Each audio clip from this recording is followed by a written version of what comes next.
But I want to welcome you to the seminars this morning. My name's David Jordan. I'm in the Department of Crop Science, and I work with peanuts and pest management and a number of other things in this particular department. And I'm also involved in a project called the Excellence in Higher Education for Liberian Development, and or EHEL. That's the acronym we use for that. And this week we've got a host of people from Liberia that are going to make presentations here, but they've been here since Saturday, and they have looked at a lot of things in the college. They were at CEFS yesterday. They're going to be with RTI, which is the prime sponsor on this program, tomorrow, and then they're going to visit some other things on campus on Friday. And then they're going to, this weekend, they're going to head to Rutgers University through Washington, D.C. They're going to spend a little bit of time there over the weekend, and then they'll head back to Liberia next Saturday. So they're going to be in the U.S. for a little over 2 weeks. And what I thought I'd do just very quickly is give you an overview of the project, because I suspect many of you have never heard of the EHEL project, and it's been in place since 2011. But I know the Liberian colleagues, they've heard about it for a long, long time. So some of this will be old hat for that group. Then Charles Mulva, Dr. Mulva, is going to actually give you more detail on the project, and then we're going to have speakers in the different subject matters areas at Cuttington University. But just a few quick comments about the project. It's USAID funded.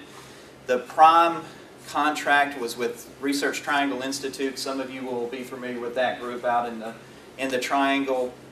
They do a lot of things all over the world. One thing they focus on is education and also agriculture. So that's what this project is about, at least from an NC State perspective. So on this project, NC State is involved, Rutgers University, and University of Michigan. Not Michigan State, but University of Michigan. And in the project, there's two major focus areas. One is in agriculture and one is engineering.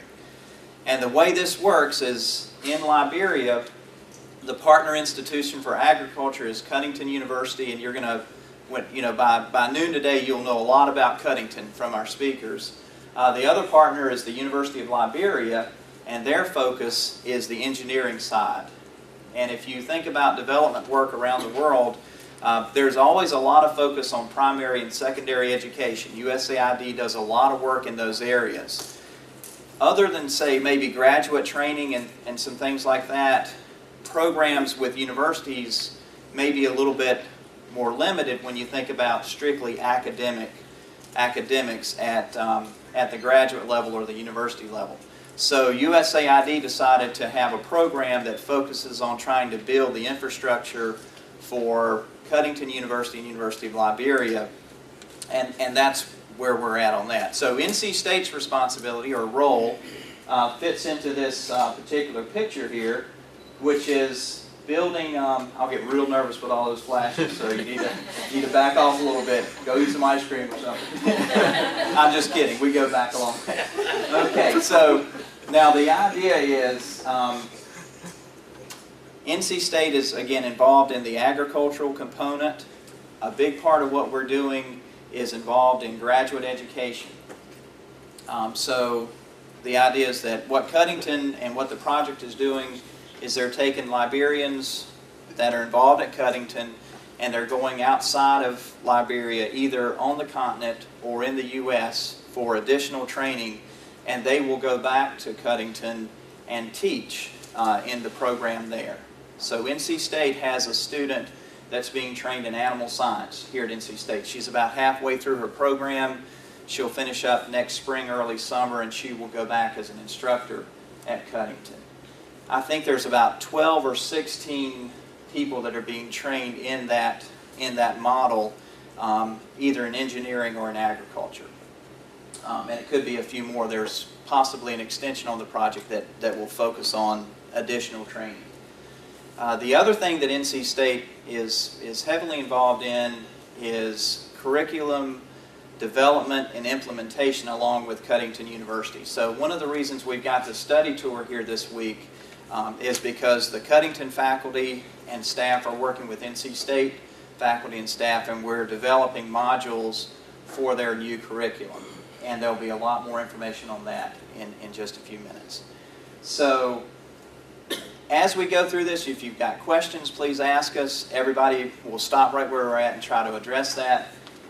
Dr. Charles Mobley is going to come up now, and he's going to give you more details on the project.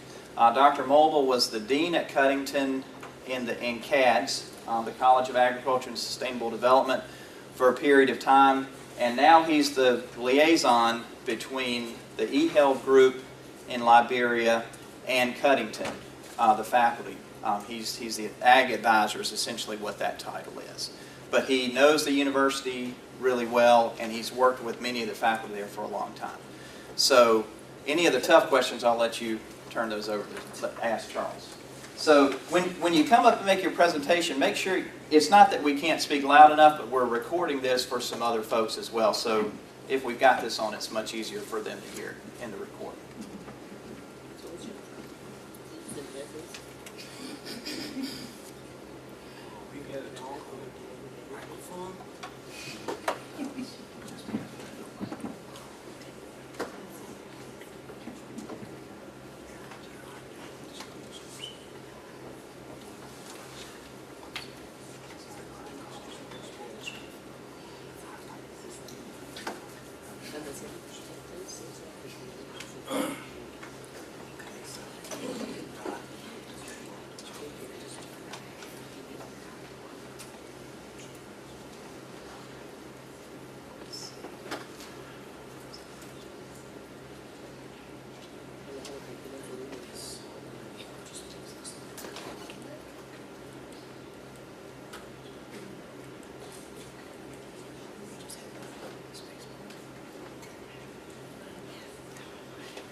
Okay, good morning, everyone. As Dr. Jordan just said, my role is to work with Cuttington and RTI to implement this project as ag advisor. As you saw that on the board there, the program has within it a house which must stand.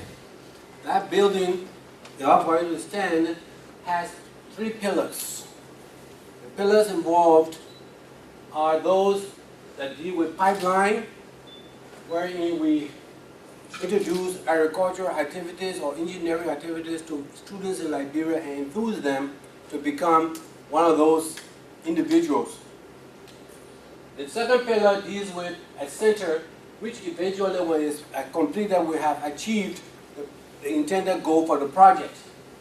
The third pillar also is involved with the creation of leadership or interaction with the business community and enterprises that will help or employ the students or help to train these students to become better students and better agriculturists in the future. So those 3 pillars, I will briefly go through them and tell you what each of them will have achieved thus far. In the overall project, I think he has already told you who the contractors are and other partners, so I don't need to review that with you. But those are the prime contractor and the subcontractors. And the participants, the 2 universities, you already know that Cuttington University and University of Liberia. Now, what is our ultimate goal? Our ultimate goal is to achieve that. If we succeed in getting that done, then we have done what we are asked to do as an entity. RTI, if RTI project or in the universities working with us would increase the work capacity, generating capacity of the graduates, then they will have achieved what we were asked to do. How do we go through that?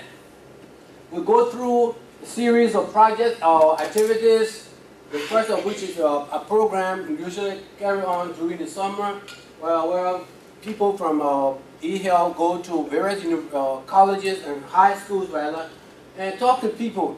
So dates, we have being able to contact at least those numbers, 1,850 individual students have been exposed to ideas about agricultural activities and what engineering and whatnot.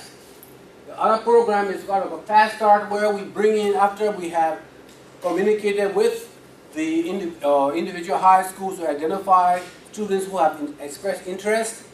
We bring them over for, we go to an area by region and have them attend maybe, it used to be a 1 month time, but normally it's a 2-week program where we talk to them intensively and give them examples of engineering activities and examples of agricultural activities, so to see if there are things that they want to do. If they are, then we take them.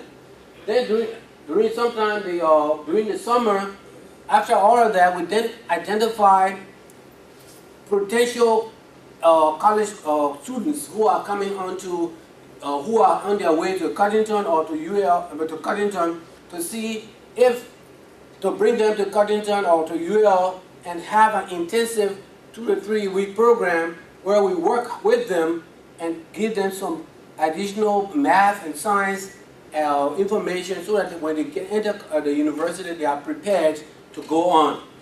So those are the achievements we have done thus far with the program.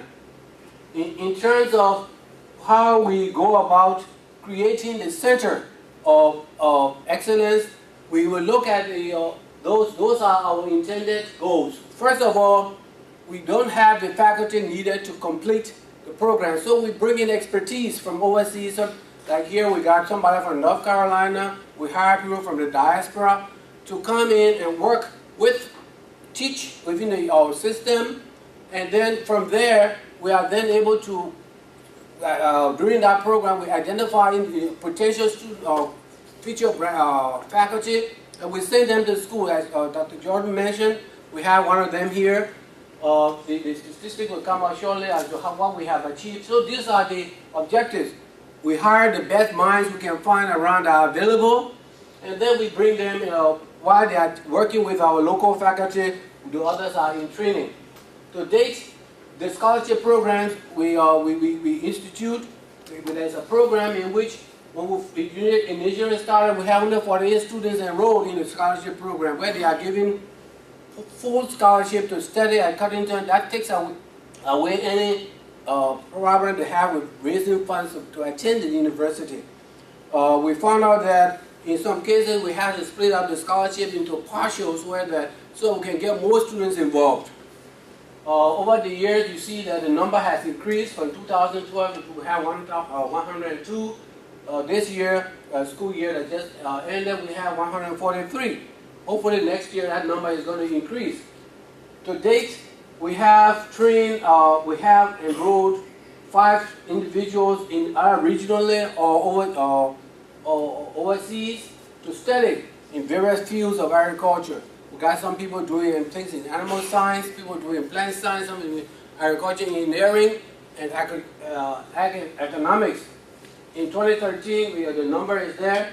We anticipate by the starting of the next school year, we start in August or early September, we anticipate to send another 5. So when all of these people come back, they will form the buttress on which the university can continue to exist and build the agricultural program. Now, these are the things that we have achieved thus far in terms of curriculum and infrastructure development. We have developed a curriculum, it was vetted, and it's being used. However, it's a dynamic system in which the curriculum is being reviewed, as Dr. Jordan mentioned. Every once in a while, we need to fine-tune it. The vetting process was completed through the acceptance by the university or faculty senate that it is acceptable. We can go ahead and implement it. Now the task is to go ahead and provide the modules to be taught. And that's one of the reasons we are here, to work with our counterparts. Classrooms have been renovated, teaching materials supplied, computers, some lab equipment, books, and have all been, some procured and some have been shipped in. Indoor labs, such as material for those have been acquired, and in fact the container some of those are already in the country awaiting offloading. So those are things we have achieved in terms of the project implementation. Now, The next thing is simply a summary of what the whole project we have done. Our approach to this project, as you see, is to produce a center of excellence. Now, how is this achieved? This is achieved through, first of all, we provide scholarships to students. These students are sent abroad. We train faculty members, and we also bring in the best expertise we can find to continue to produce and to carry on the program.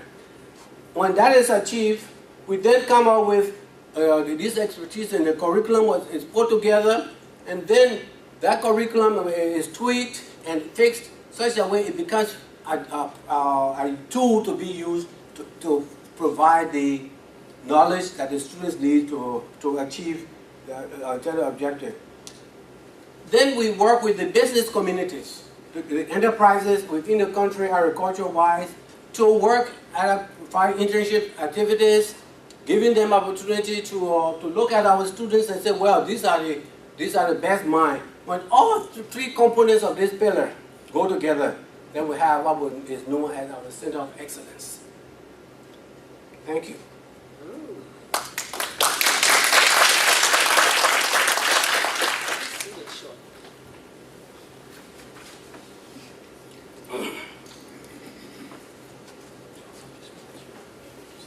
Okay.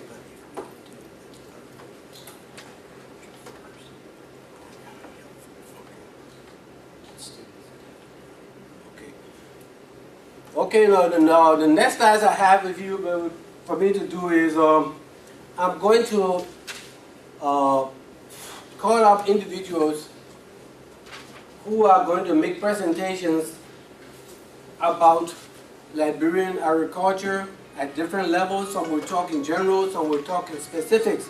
At this time, I'll introduce Mr. David Kohler, who is going to talk. He is the chair of the Natural Resource Management Department at the College of Agriculture and Sustainable Development.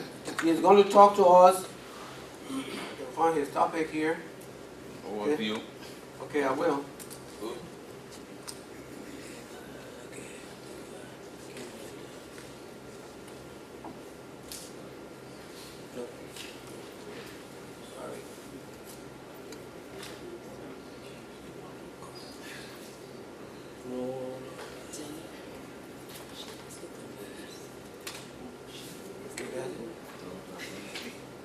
We changed the order a little bit.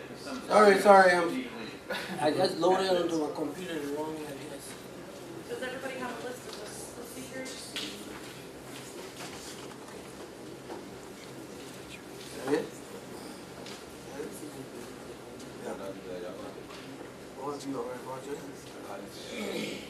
Oh, sorry. Just give me a chance.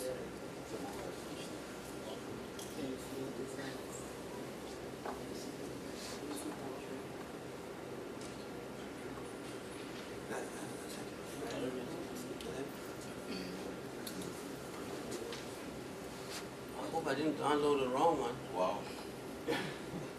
Just talk. No. Let's. What do That's it. Okay, okay. Okay.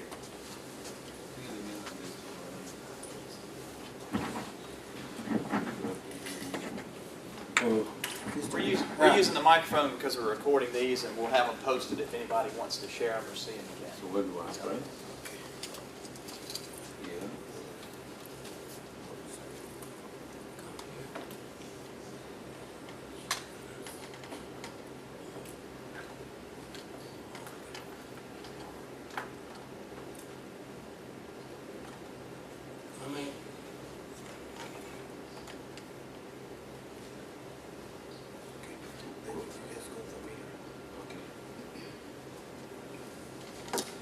Well, I'm David M. Kohler,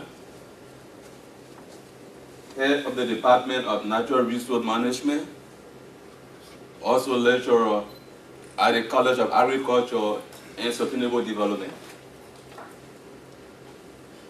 It is my pleasure to be in your great country to share my experience with you as to what agriculture looks like back home. I'm discussing on the overview of Liberia's agriculture sector.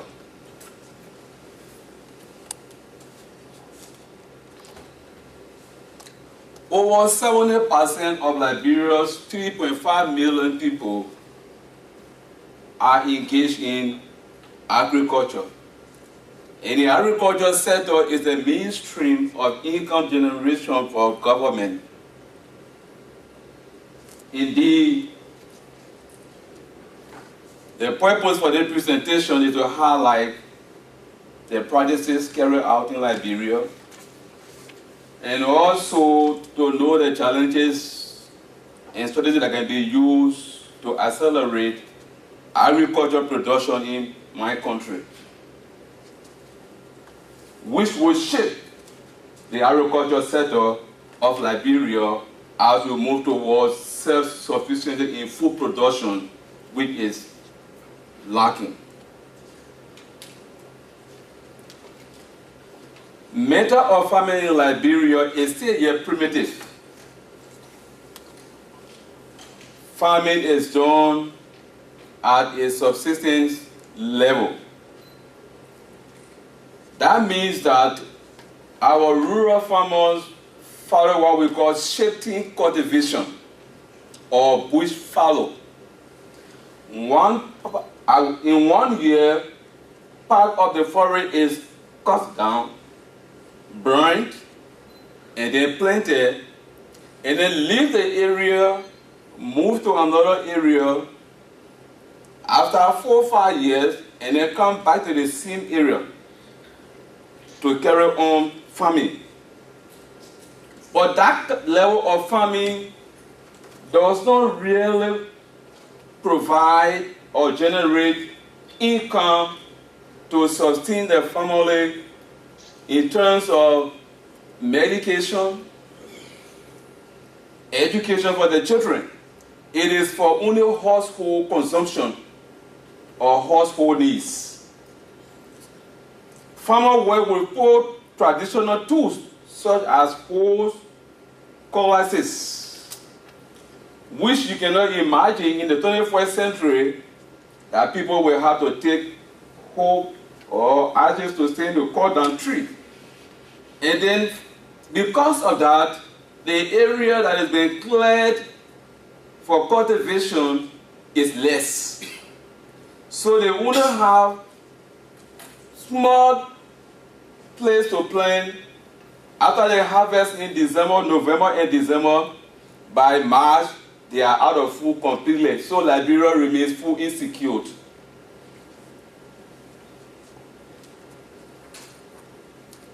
The impact of this method of farming, there is a loss of soil fertility. After a few years, the bush began infested with weeds, soil-borne pests, and diseases. The forest is depleting very fast, as well as the ecosystem. The biodiversity of the forest is depleting very fast. Land degradation due to soil erosion that result to depletion of organic matters and soil nutrients as well.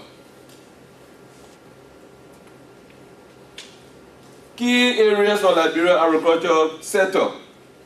Substantial investment in agriculture is on cash crops such as rubber, oil palm, cocoa, and coffee, with less focus on rice production, which is the staple food in Liberia. As a result, Liberia remains food insecure. In 2012, government spent over $84 million to import rice. Private sector concession in agriculture and forestry.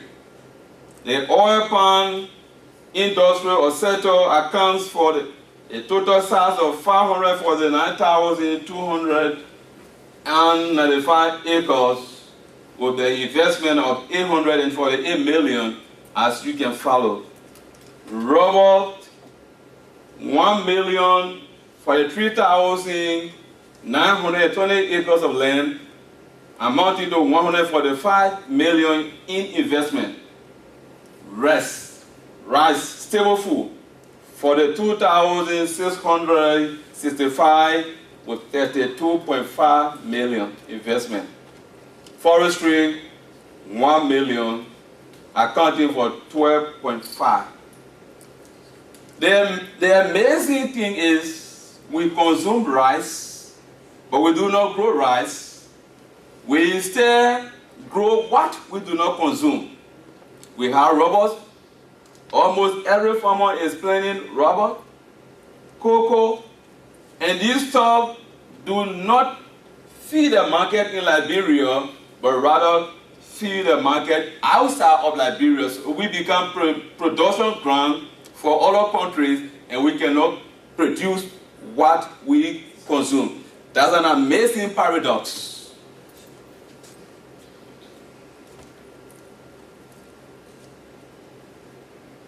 Agricultural production in Liberia is characterized by low productivity caused by many factors. Lack of policy implementation. Scholars have written books, they have conducted research, they have adopted good policy, but the main problem is the implementation of policy. That's a very serious problem affecting the agricultural sector, and there needs to be policy reform as to what pragmatic effort that can be put into place to make it more effective. Degraded transport and processing plant and facility. We have a lot of things that we have in Liberia, the mangoes, the plums, the oranges, but when the season comes once, after 2 months, it is over. No storage, we do not process, so we don't have what we can buy in the supermarket if we have in our area. So at the time that we have plum season, we eat and that's the end. After that, it is over. Diminished productive capacity, skilled personnel. There is where the EF experience comes in to bridge the gap, a purpose for which we are here to help facilitate the process with North Carolina State University, Rutgers, Michigan, and you good people to see how we can partnership to shape and have a shape, empower them as it relates to Liberia's agriculture sector. Challenges in the way of achieving agro productivity in Liberia. Land tenure. Traditional people are there about land ownership. They still believe that land is a communal property owned by the people. So when people go to invest, they believe that you can't only negotiate with the government, but you should go to the people who live in a rural area that believe that the land belongs to them. And so when they are not satisfied, it becomes a serious problem. Nonetheless, government under President Ellen Johnson Sirleaf, Africa's first female president, effort have been put into place, and the issue of land is now becoming an afterthought, but coming into being the Land Commission that now works to solve land problem in Liberia. There's a great improvement in that level. Investment is very sure. It's sure that they can go in Liberia. Land issue will not be like a pass. Limited market access due to poor road network. Road plays a pivotal role in any sector of agriculture. The country is lacking road completely. We don't have.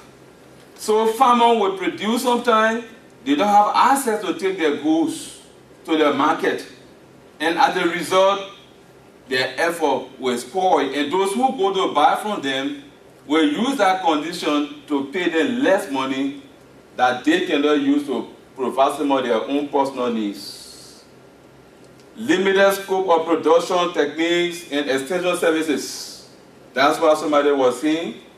We need more to be done to provide extension services so that farmers will receive the technology that they will need to better improve their farming system so that they have yield, and then farming becomes a business where the farmer will see dignity in farming as well. Poor value chain, as I stated, storage, processing, marketing channel, and lack of credit facility. There are banks in Liberia that offer farmers money to engage in farming, but there's 70% rural people who do not have any collateral to be qualified to have loan. They will never succeed and they remain the same way. There is a very serious problem in Liberia because the bulk of the people engaged in agriculture are the rural people, and they do not have access to have loan from the bank to improve their farming system.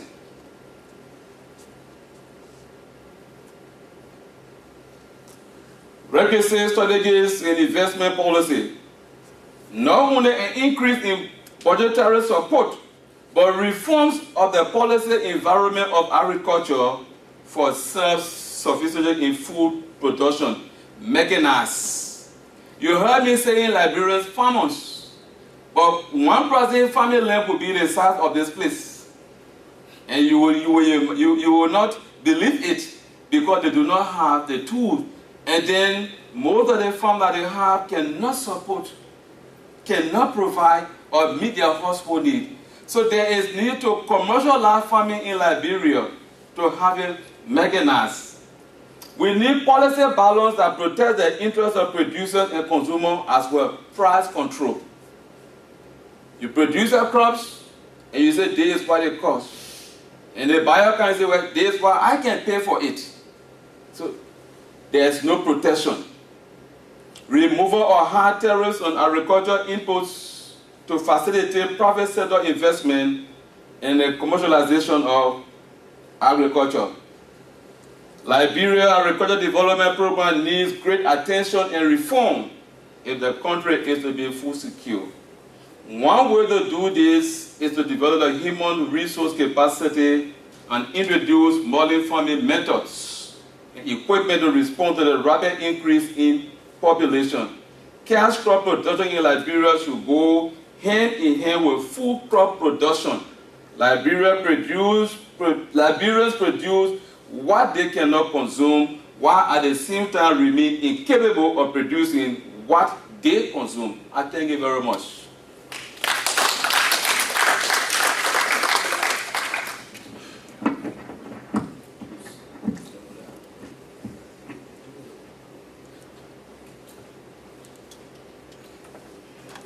Any question for him?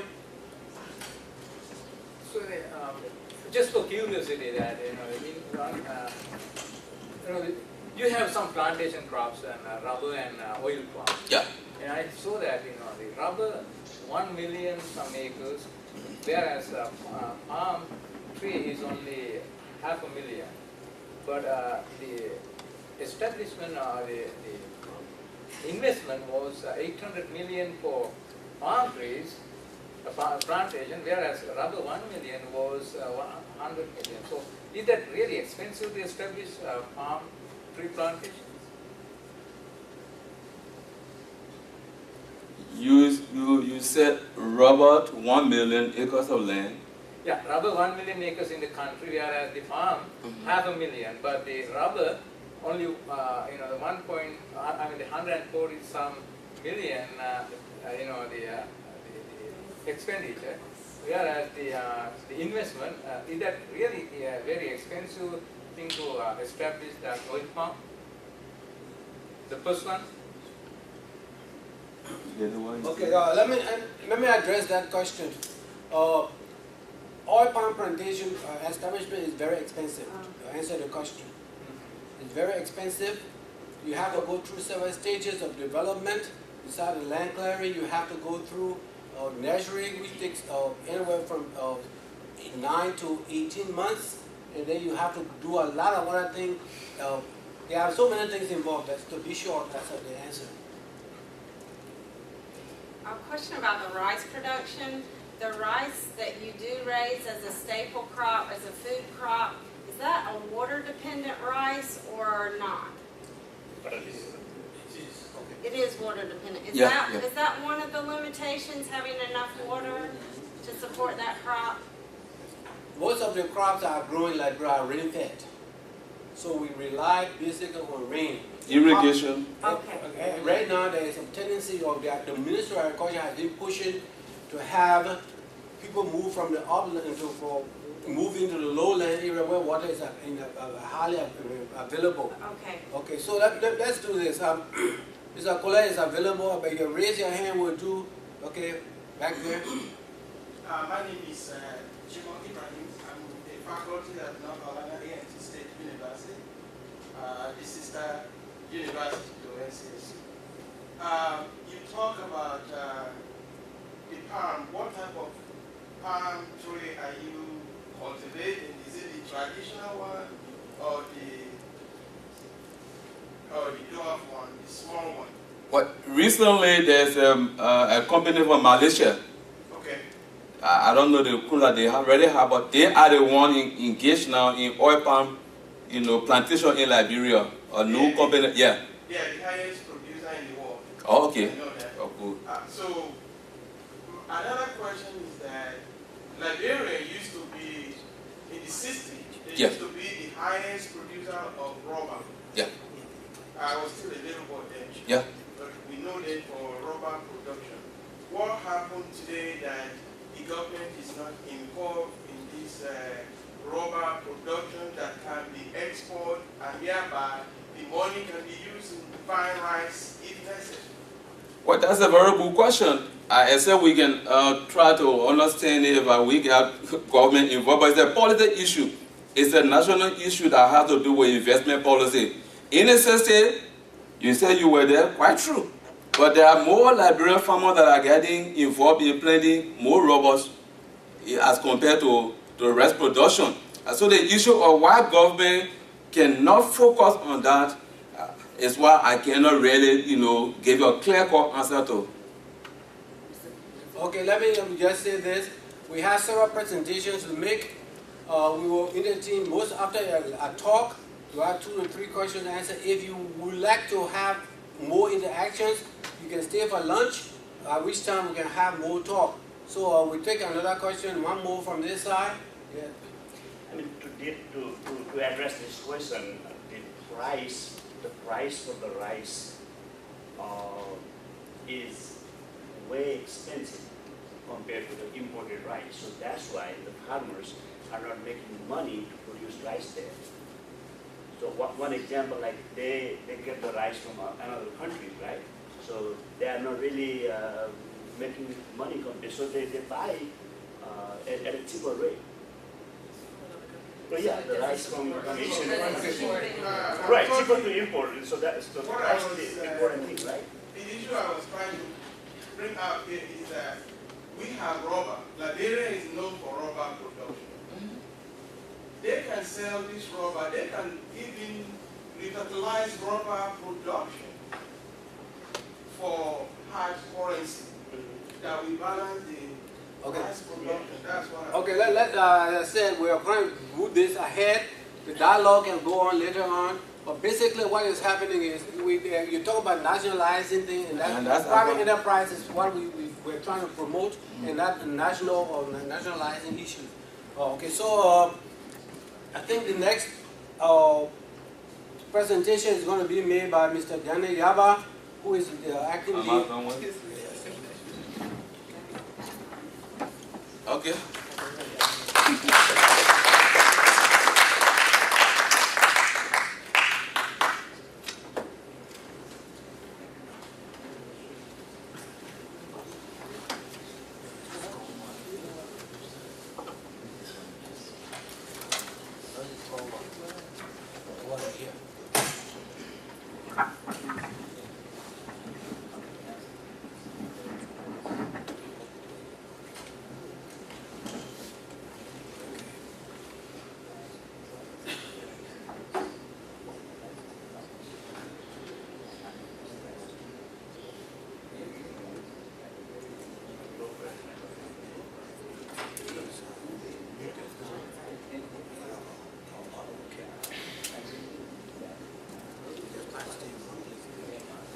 Well, my name is Dana Yaba.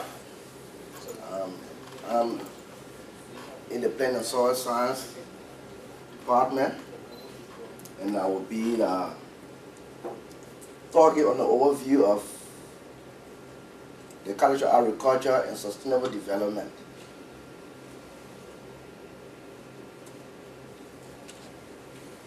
Now, the College of Agriculture and Sustainable Development is a very small college, okay, but very powerful, working very hard to make sure that we provide the quality skill to students, okay. So the CSD, which is the College of Agriculture and Sustainable Development, provides students with demand-driven education, research, and also community outreach program. Also, CSD also help to teach students on hands-on training and foster gender equity in agriculture.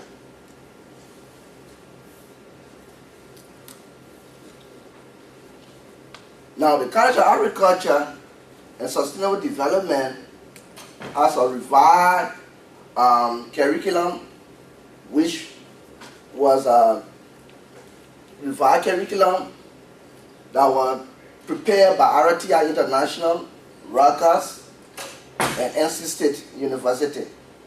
Presently, the college has 3 major departments. We have the Natural Resource Management Department, we have the Plant and Soil Sciences, and we have the Animal Science and Health.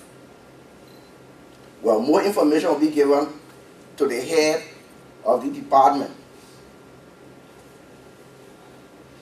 Now, CSD justification. Why CSD? Okay. After the war,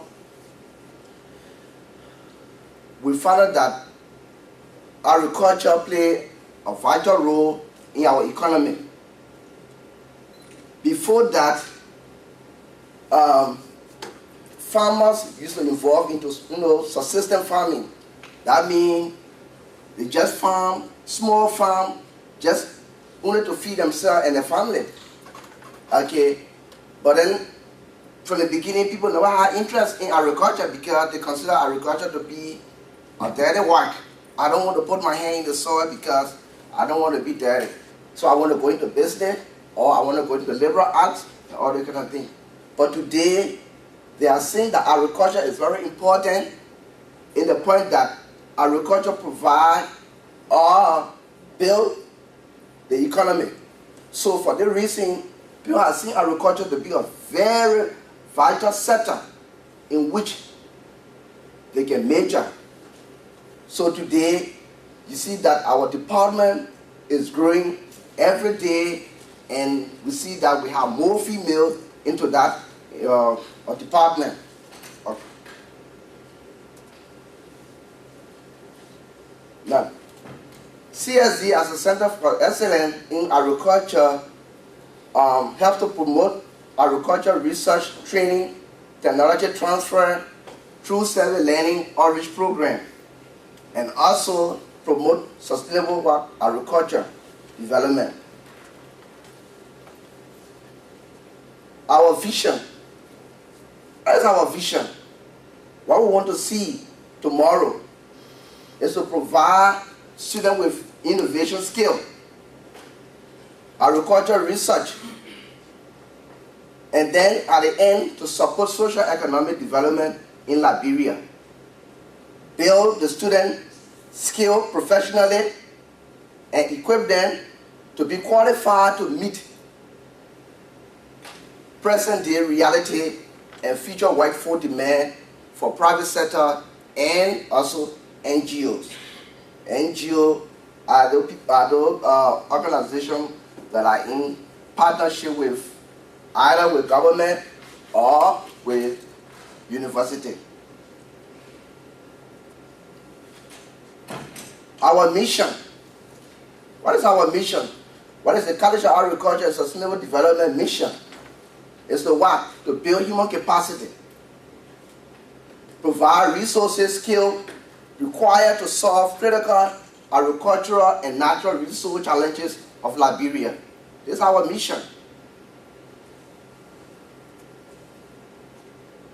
Now, let's look at the major area. Students have the opportunity to major in any of the following: in the plant and soil sciences, natural resource management, animal science, and health. So students have the opportunity actually to major in the 3 departments. Presently, we have the plant and soil sciences, natural resource management, animal science, and health, along with general agriculture. But general agriculture is phasing out, so that probably 2 semesters, 1 year from now, we only have the Department of Plant and Soil Science, Natural Resource Management, and then Animal Science and Health. Our minor areas. Students have the opportunity to minor in this area: agribusiness, agriculture extension and education, agriculture mechanization, animal science and health, gender, culture and agriculture, natural resources management, plant and soil sciences. So you can minor in any of these area of study. Our degree program, we have 4 years of degree program in the 3 major areas. So that means you have to spend 4 years before you can get your degree, or before you can earn your degree. What are the requirements to enter the College of Agriculture and Sustainable Development? Freshman year, you might have a 4-year degree program and will write continuum. You might have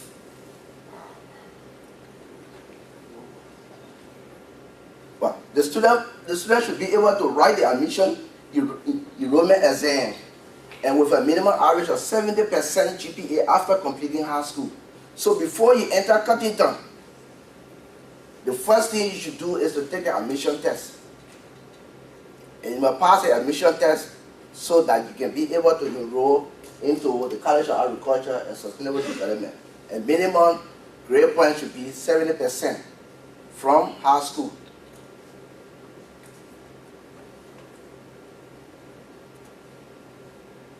The candidate must have passed the West African Senior Secondary exam and must pass in 3 major subjects: English, language arts, and then mathematics. And then you should be able to pass the integrated sciences like chemistry, physics, and biology from the West African Examination Council. That's a regional exam that is given in West Africa. So all over West Africa, you must pass that exam before you can enter any university in Liberia. Our future goal is to help develop technical skill, professional skill to young Liberians. Again, provide students with demand-driven education, research, and then also outreach program. Our goal is to create wealth for Liberia socio-economic development. So students should be able to have these skills so that they can be able to help Liberia to build the socio-economic setup of the country. Courses to be completed for the 4-year program include independent projects, writing and presentation, and experience on the job training, which is the internship. These are the requirements in order for you to graduate to have the 4 years degree. If not, you can't graduate. You got to do your research on the field, collect your data, analyze the data, and then you do the presentation. Okay? And then you have to go on job training. And we have an internship office that will send you to the private sector, to the private sector, and the public sector, so that you can be able to and have some skill. I mean, hands-on training, so that you can be able to learn other basic things. If you perform well, you can be employed with that entity. If you cannot be performed well and they evaluate you, then you go and find your own job.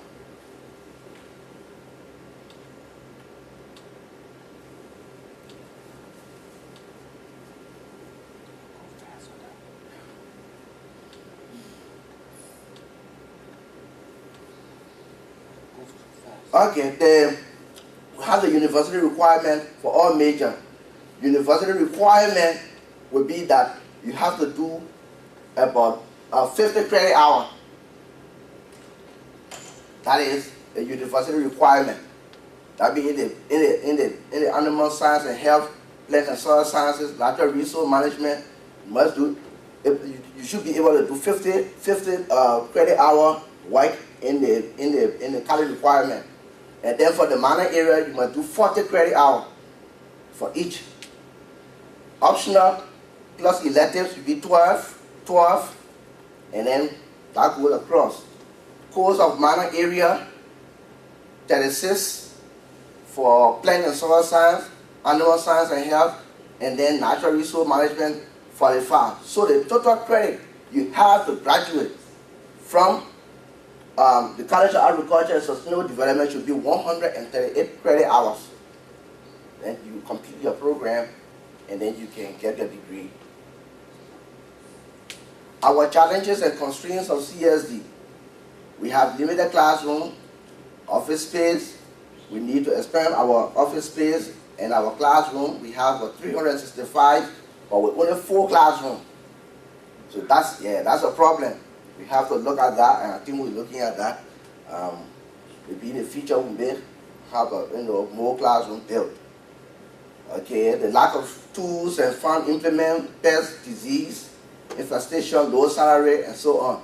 These are our constraints and our challenges. Well, I'm sure we'll overcome that. The way forward, the project sustainability after year phase out will be that we should be able to involve in the large-scale production. Large-scale production, which is a sustainability strategy, so that when year is phased out, then we have something to depend on, and not to ask the university to give us money or ask the government to give us money in order to continue our work at the college. Improve incentive for current staff and those in training.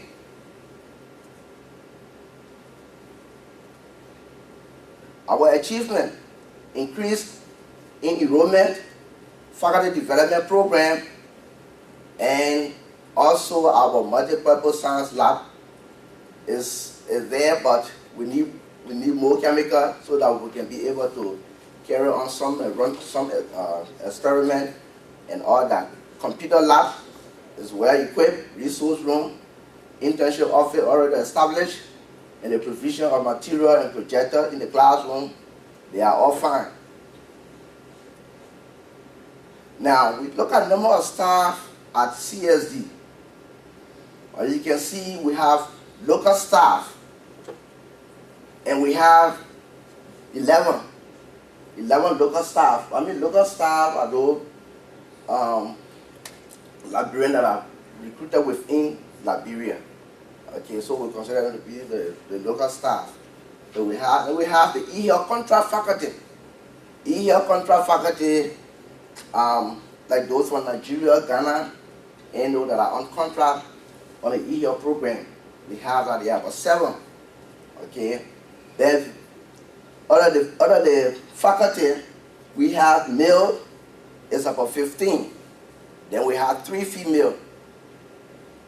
We have 3 female who are lecturer in the department or in the 3 departments. So we have, so the total is, the support staff we have is 7, including field technician, secretary, and so on.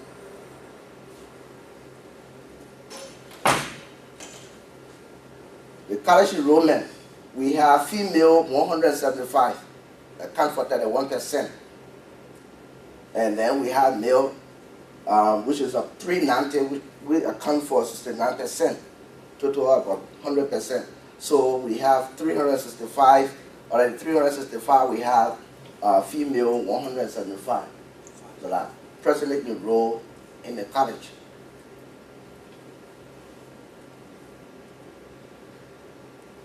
Staff currently in training, sponsored by the eHealth project.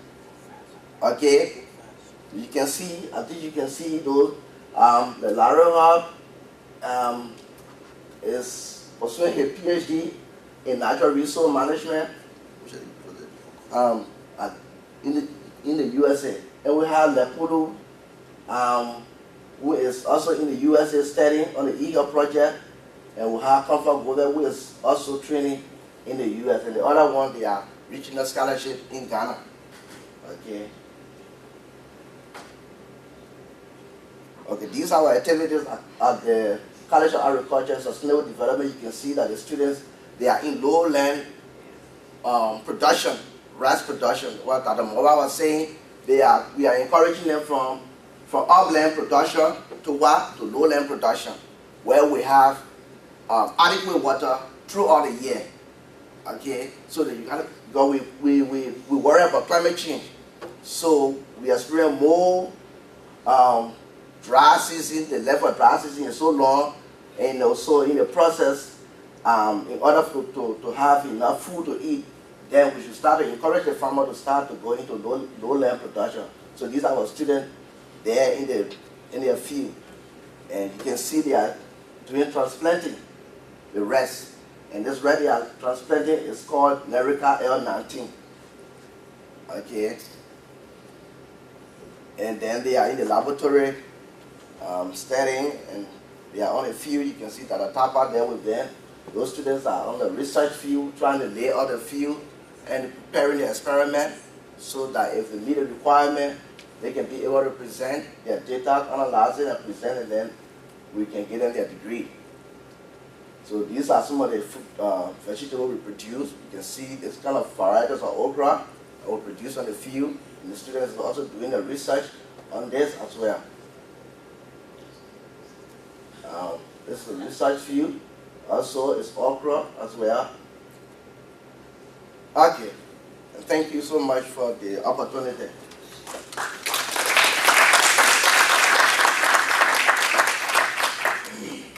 So any question for Mr. Yaba? Yes, sir. One of my questions would be, why do you want to phase out the general agriculture, and how many years do they go through that general agriculture? Well, the general agriculture is the same year, 4 year. It's a 4-year program as well. Okay, but in the process, they are not be able to specialize. But with the new program, the revised curriculum by eHealth project, they will be able to specialize in a specific area. We're talking about natural resource management, plant and soil science, animal science and health. They will be able to specialize in that in those areas. One thing that we found when we got Comfort, she came here to study at NC State. She majored in general agriculture.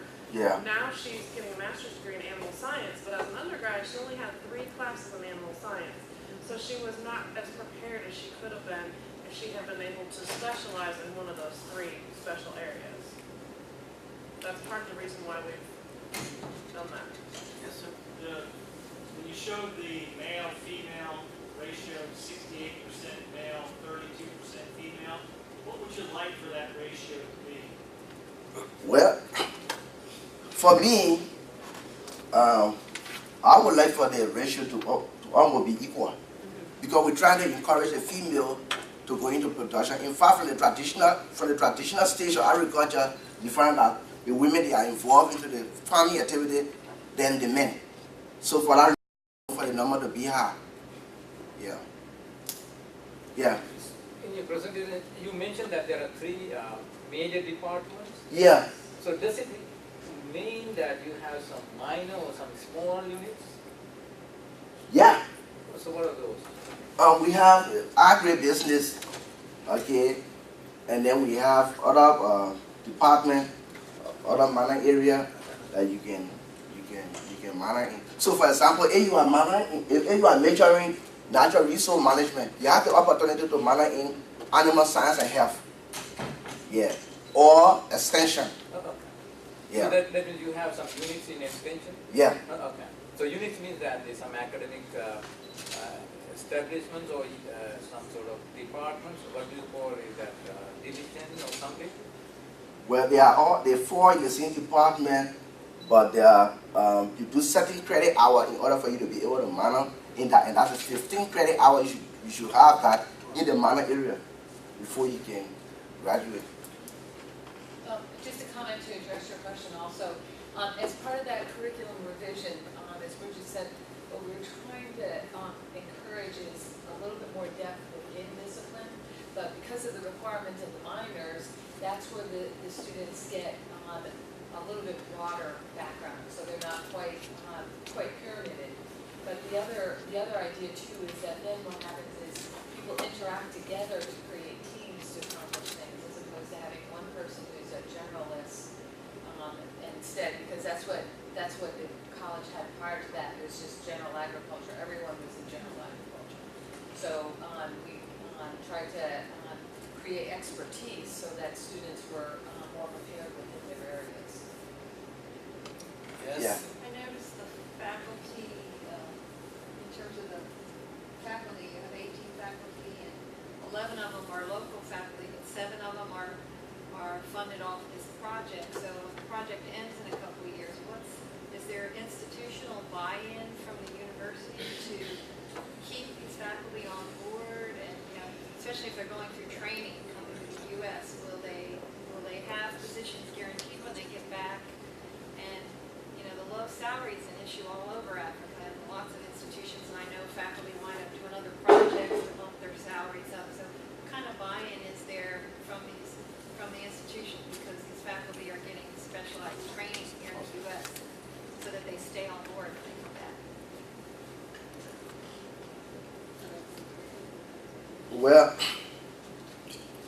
Well, currently we have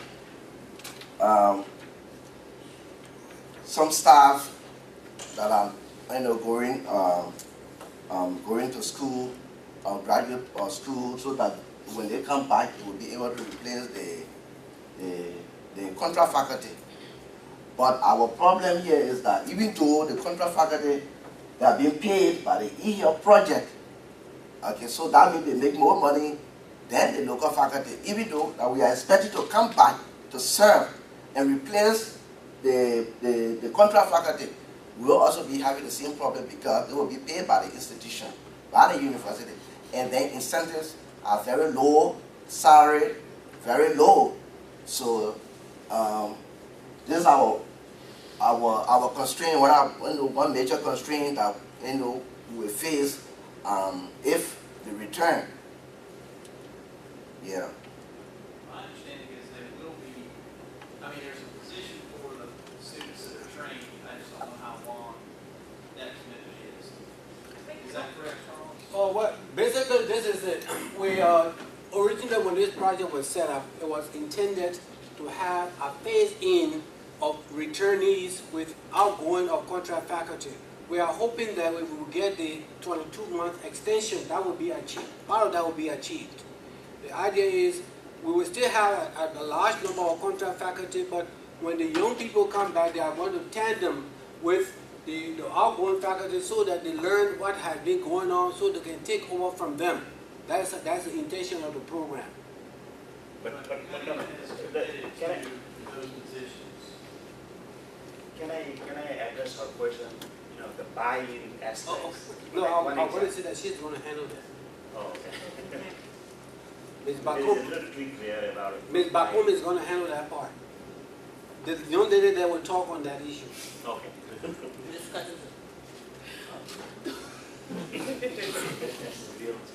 the graduate students that are being trained out of country. And a more pressing question, or we can handle that at lunch. If not, I will call over Ms. Gloria Bishop, head of the Animal Science Department.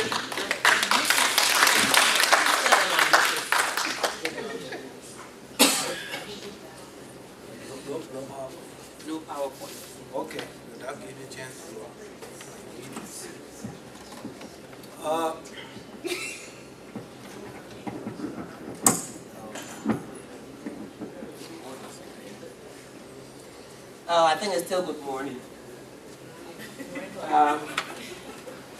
I'm Gloria Antoinette Bishop, head of the Animal Science Department, College of Agriculture and Sustainable Development. Until about a week ago, I had a staff of 3, maybe 2.5. As of today, I'm 1.5. That's me and my teacher assistant. So, bear with us, this is a new department since the inception of eHealth. I'm going to talk about livestock production and animal health in Liberia. Don't worry, there's no PowerPoint.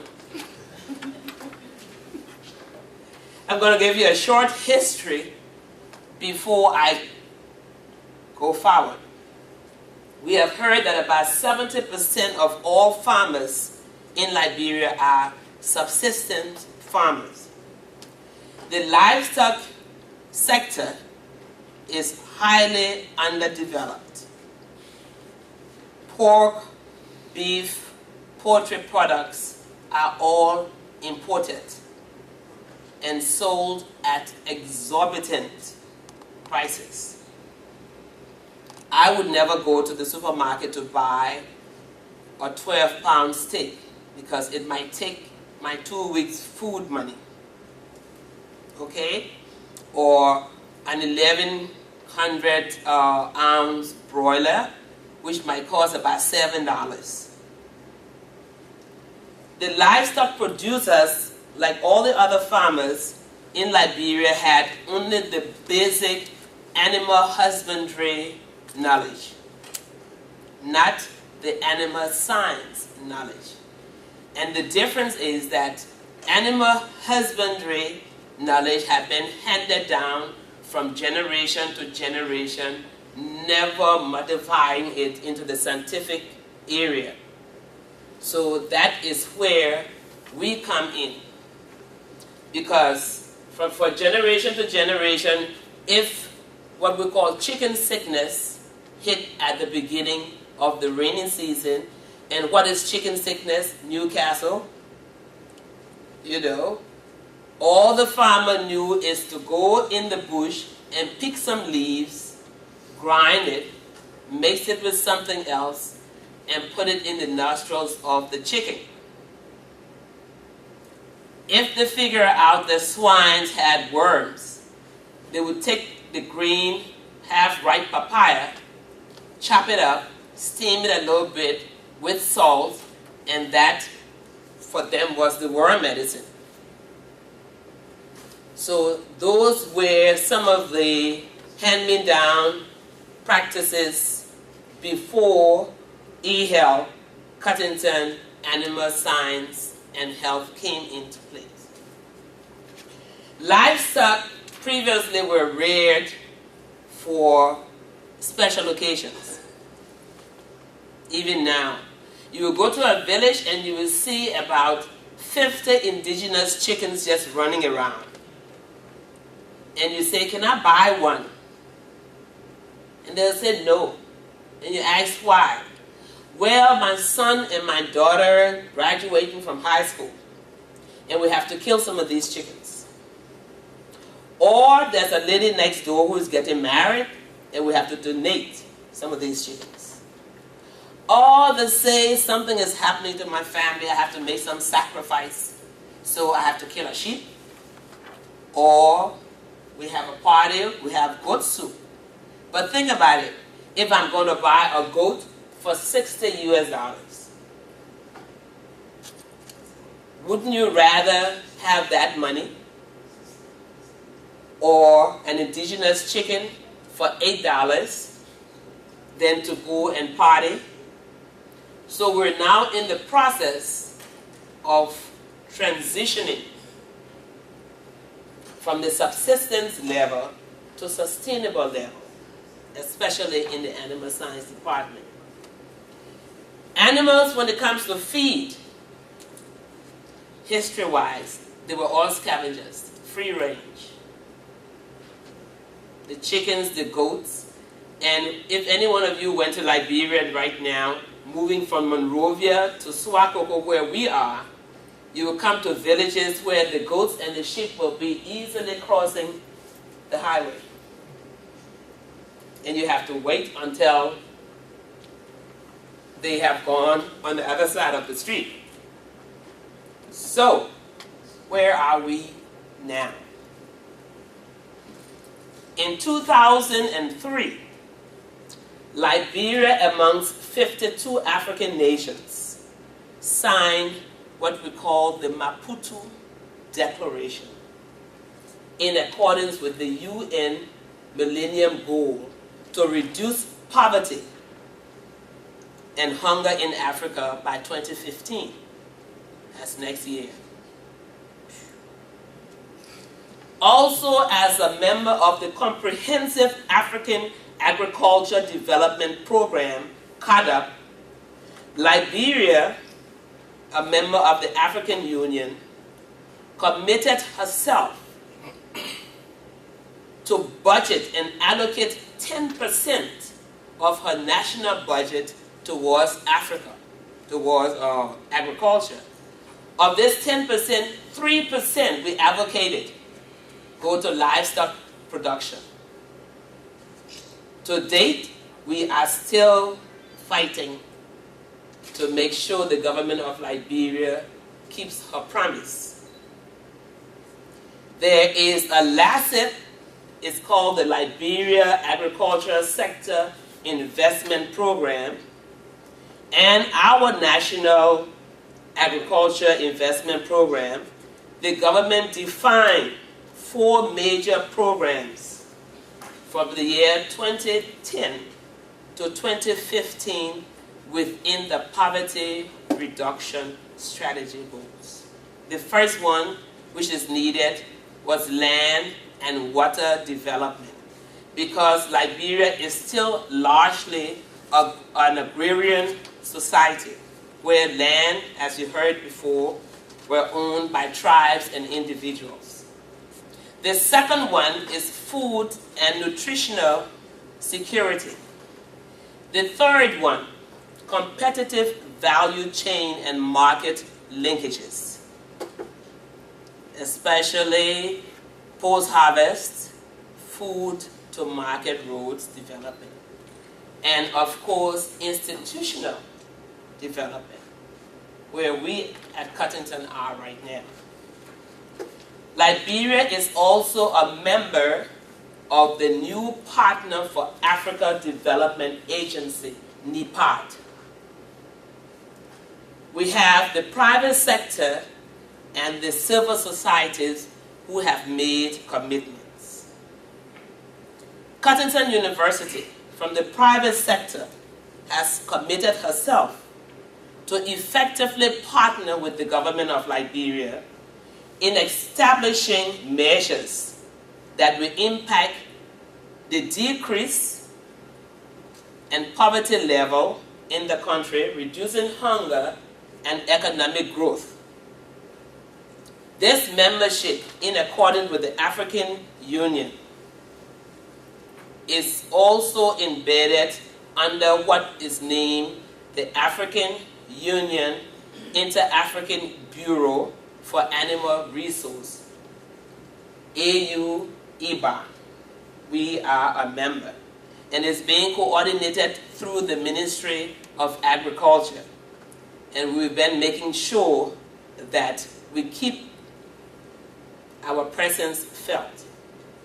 Our mandate, Liberia, as a member of AU-IBA, is 1, coordinate activities in the areas of animal health, food security, and plant health.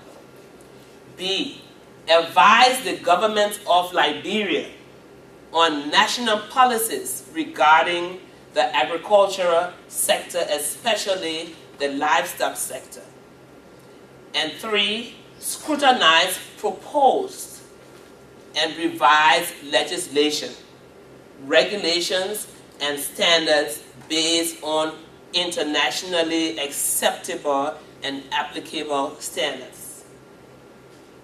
Where we are to date, we have submitted a final document to the Liberian legislature with the umbrella of the livestock sector, and we want it to be scrutinized, rectified, and enacted into law. And I'm hoping that by the time I get back, this will be printed into handbill. We have the restructuring of key institutions, such as the Ministry of Agriculture. They have revamped the Bureau of Livestock Production. The Central Agricultural Research Institute, CARI, which is about a mile and a half from Cuttington. And these are all state-owned organizations. And their mandate is to ensure the maximum participation of rural community farmers and livestock producers in major decision making. In this regard, of course, we need help. So we have other commitments, farmer organizations and the civil society. We also have partners in progress. We have FED. Most of you have heard about FED. The Food Enterprise Development Organization is a USAID-funded organization, and FED mandate and their responsibility is to train livestock producers, health, sanitation, disease control, housing, and feeding. Their focus right now is mainly on goats, and they have been doing tremendously well with the farmers in various counties. They teach them how to administer drugs, how to do proper housing for the goats using locally available materials, food ration using locally available materials, and I will go into that later, and sanitation. We have Llano Lakes. Llano Lakes has been very helpful. Last year, through the instrumentality of Llano Lakes and the University of Makerere, we trained 22 vet assistants. From the College of Agriculture, we recommended 4 of our best students, of course.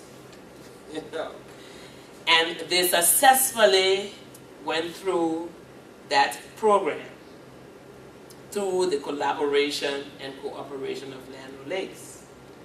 Llano Lakes also has its livestock arm, and that's the main focus.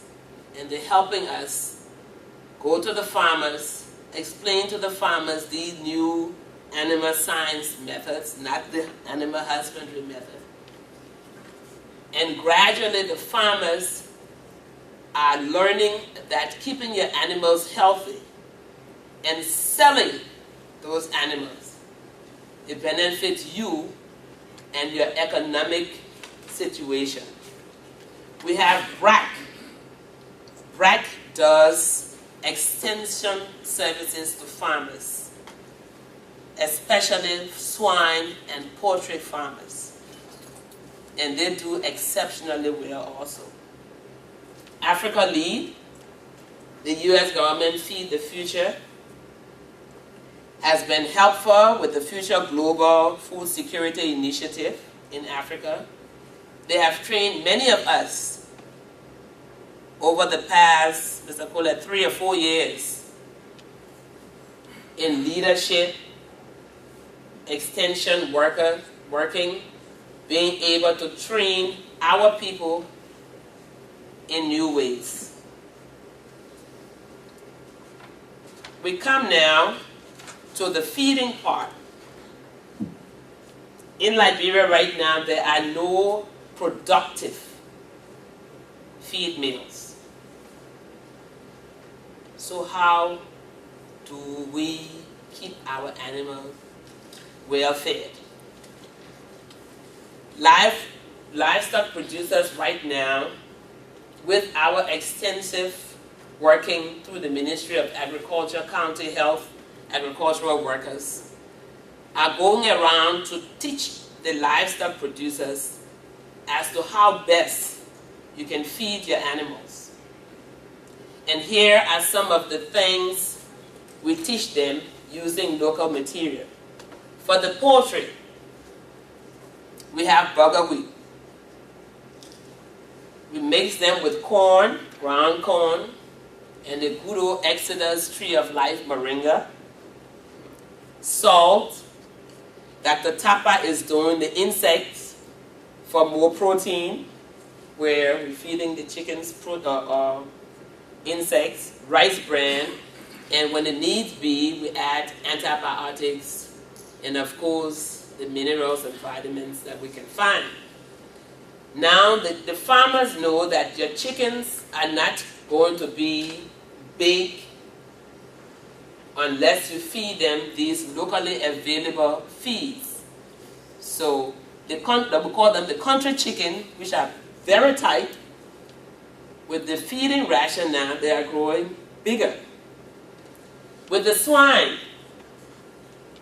we have the cassava peel, we have sweet potato waste, we have the papaya that we use as a worm medicine, we have the palm kernel cakes, we have the groundnut cakes, the peanut cakes, we have the rice bran.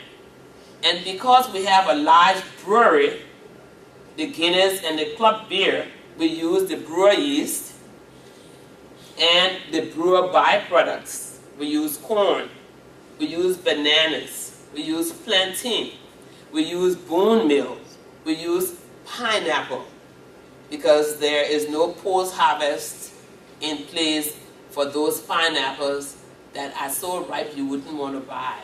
So we take those and add it to the animal feed. And the pigs love them. For the goats, we have a good project on Cuttington as one of eHealth's major projects. We feed the goats cassava peel, grains, potato grains, cassava leaves, the moringa leaves, the groundnut cakes, the palm kernel cakes, the papaya for those endoparasites. Okay? And they love it. We also have found out through our students doing research that rubber seeds, when dried and ground, gives added protein value to the feed. We're still experimenting. Okay? And these are some of the things that we're doing now when it comes to feed. And we're trying that because we have one new business, the Obasanjo Farm, that sells poultry and poultry products. We went there and the starter mesh for those day-old chicks cost $50 for a 50 kg bag. So we're trying now to see how we can produce our own starter mesh using corn, the moringa, other added minerals and vitamins. We have a few cattle on Cuttington's campus, but we don't worry too much about the cattle. They're not dairy cattle, they're beef cattle, because we have an abundance of what we call cow grass and other grasses. When we went yesterday, whatever grasses they were feeding the cows, I had to smile because I would just use a Liberian phrase and say, it wastes. Everywhere you go, you find it. Okay? So we don't have to plant. Just send the cow and it will grow back. Our major achievements, and here I am, under the auspices of the International Office of Epizootic, OIE, for Animal Health and Zoonosis, the Liberian National Sanitation and Phytosanitary Standard was established within the Ministry of Agriculture. To date, we have quarantine stations at every major entry point. including the compound of the carry. The major objective, of course, is to make sure that those animals entering the commerce, like we say, the commerce of Liberia, are disease-free.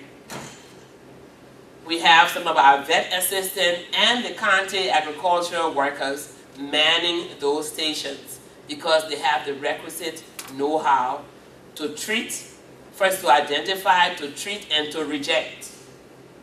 Because we have to come with certificates. So we're trying to limit the number of diseases, animal-borne diseases, entering the commerce of Liberia. We have our partners that are providing vaccines and other drugs to farmers and livestock producers. And of course, we have a slow proliferation of vet warehouses and salespeople. So we're getting there. That's where we are. Thank you.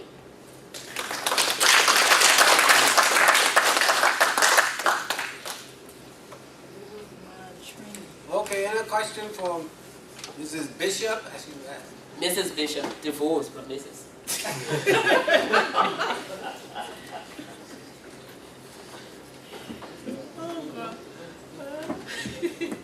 Okay, no question for her. Let me just say a little bit about what she was talking about in terms of the animals. You know, we don't produce animals in the country, cows. Most of the cows come from outside the country. That's why we need those stations to protect them.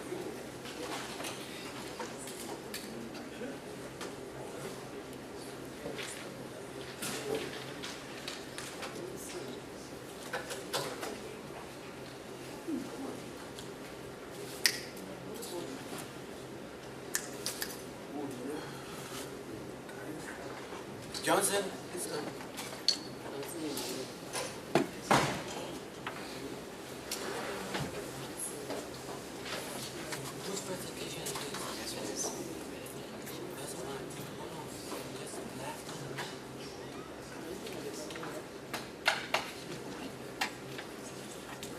Okay, we're going to have Mr. Masakwa come up and talk to us.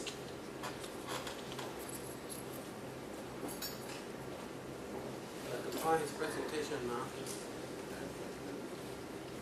Okay, while Mr. Masakwa just wait, I think we'll probably bring some up because your presentation didn't show up here. I'm gonna have it reloaded. In the meantime, we'll call on Mr. Henry Flomo to come and talk to us about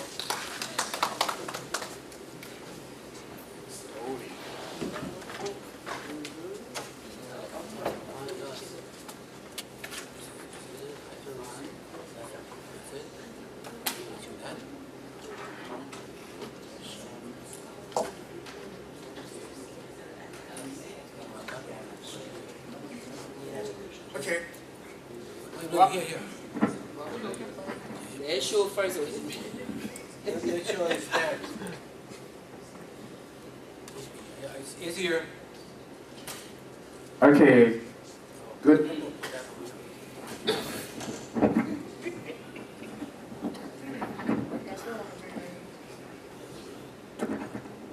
Okay. First thing I want to say good morning, everyone. Well, I would like to present on the topic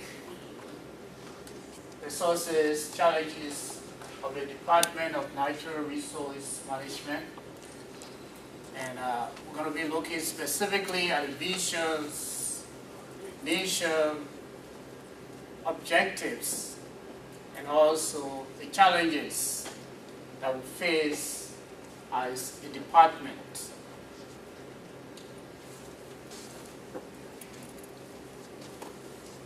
Mostly we notice that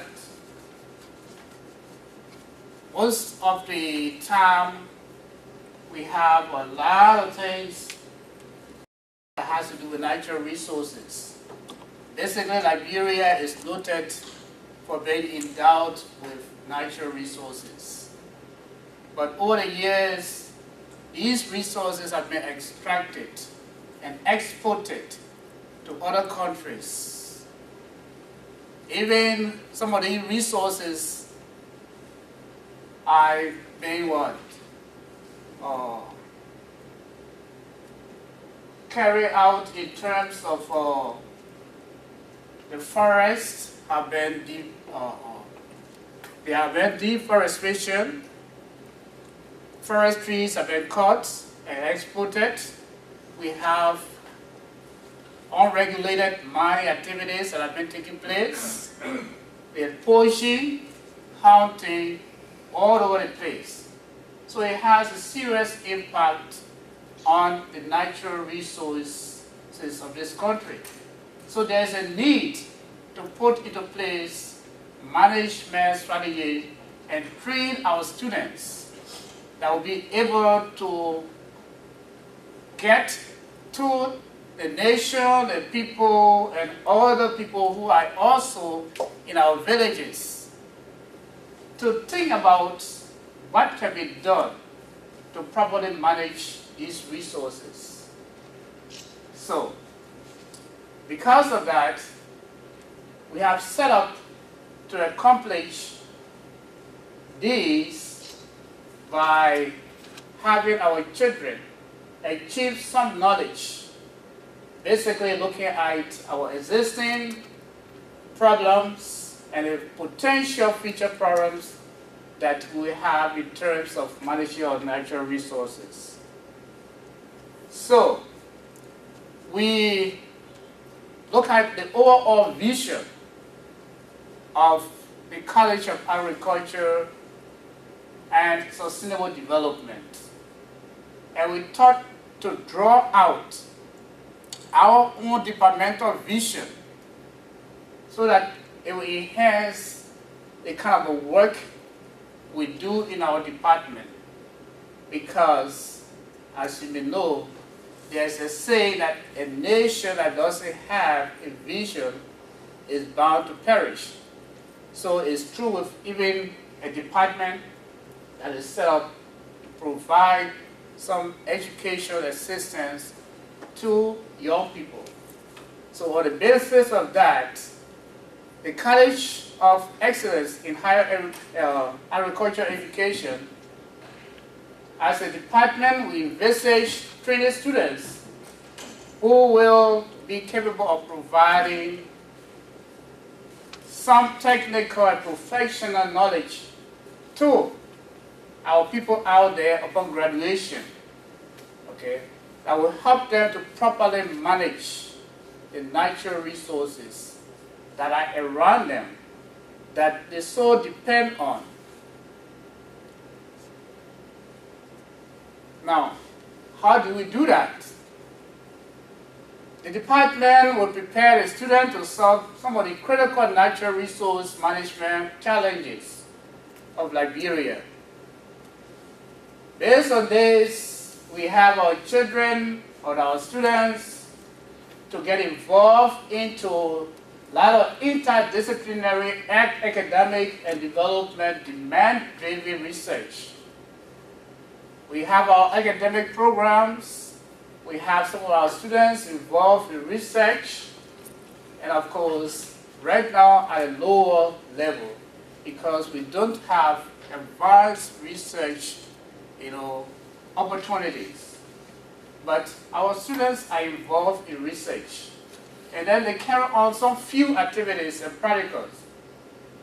And besides, and most importantly, we have our students go out into the community to carry on awareness as it relates to natural resource management. Out of the overall goal, we have some of our goals, set up specifically for the department, which includes, we hope that the students will develop the competency so that they will get involved in solving problems that are related to the economic, social, and cultural issues that has to do with natural resources and the management of those natural resources. we equip our students to handle some of the complex, multifaceted, and multidisciplinary challenges. There are a lot of problems that are multifaceted, in that one problem may lead to the other one, and then it may have a link to another problem. So how do you handle such problems as they come? So we have our students to be able to handle some of these problems by way of providing some educational assistance and training to our students. Okay. We want to adequately train our students to positively contribute to the Liberia's poverty reduction strategy. That has been one of the goals, development goals of Liberia, the poverty reduction strategy. Liberia feels that most of the people of Liberia are poverty stricken. And then how do we get these people out of this hook of poverty? So there was a policy, development policy adopted, referred to as a poverty reduction strategy. And we feel that if we train our students, they will be able to help in the process of alleviating poverty in Liberia. And while doing that, one major thing of concentration we have is we should take into consideration wildlife and biodiversity. How do we go about making farms, increasing our plantations without taking into consideration the issues of either geodiversity or biodiversity that has to do with what? The resources that we have. So we take serious note of that. We also have formulated strategies and set up some outreach programs.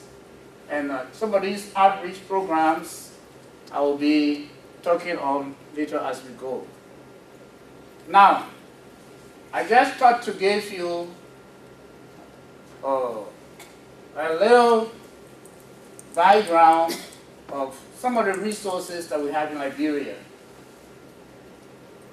Iron ore is the predominant natural resource we have in Liberia. And where do you find? Usually it is located in north and central Liberia. And we call those areas Nima and Bone counties. Then we have diamond. Usually you find a diamond in northwestern Liberia.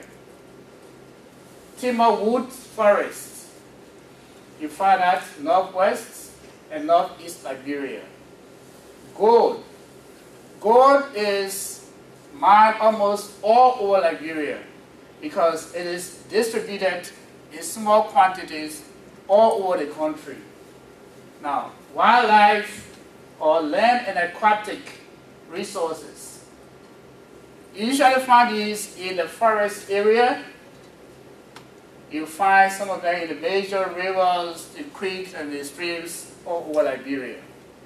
So these are basically some of the natural resources you find in Liberia. But the point is,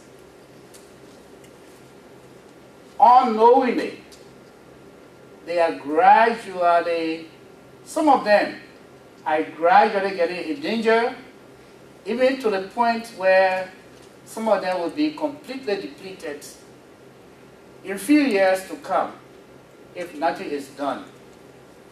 So, this is just a map of Liberia. I was telling you where you find this. Now, I was talking about what? North, west, and that's the area that borders Sierra Leone. Okay.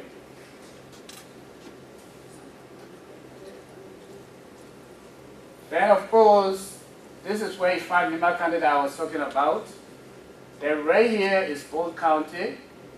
Okay, then on the east, you find most of the forest area here, where you find most of the flora and the fauna.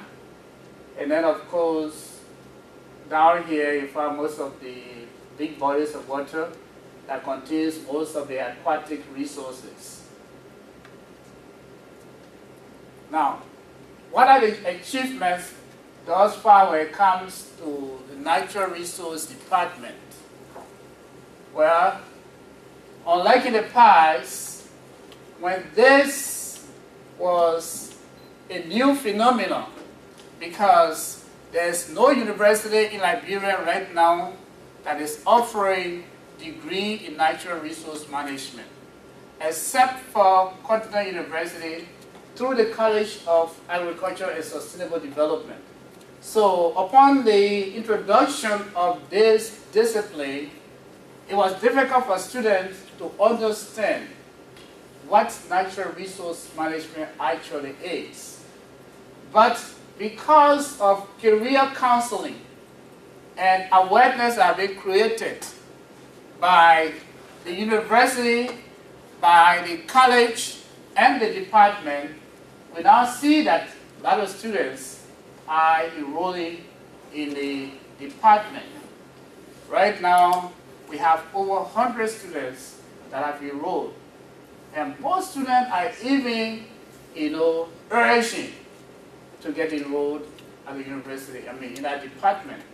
So, and one thing we have succeeded in doing is to integrate the previously taught integrated development courses into the new program that has to do with natural resource management, because the department graduated from rural development, to integrated development studies, and now to natural resource management.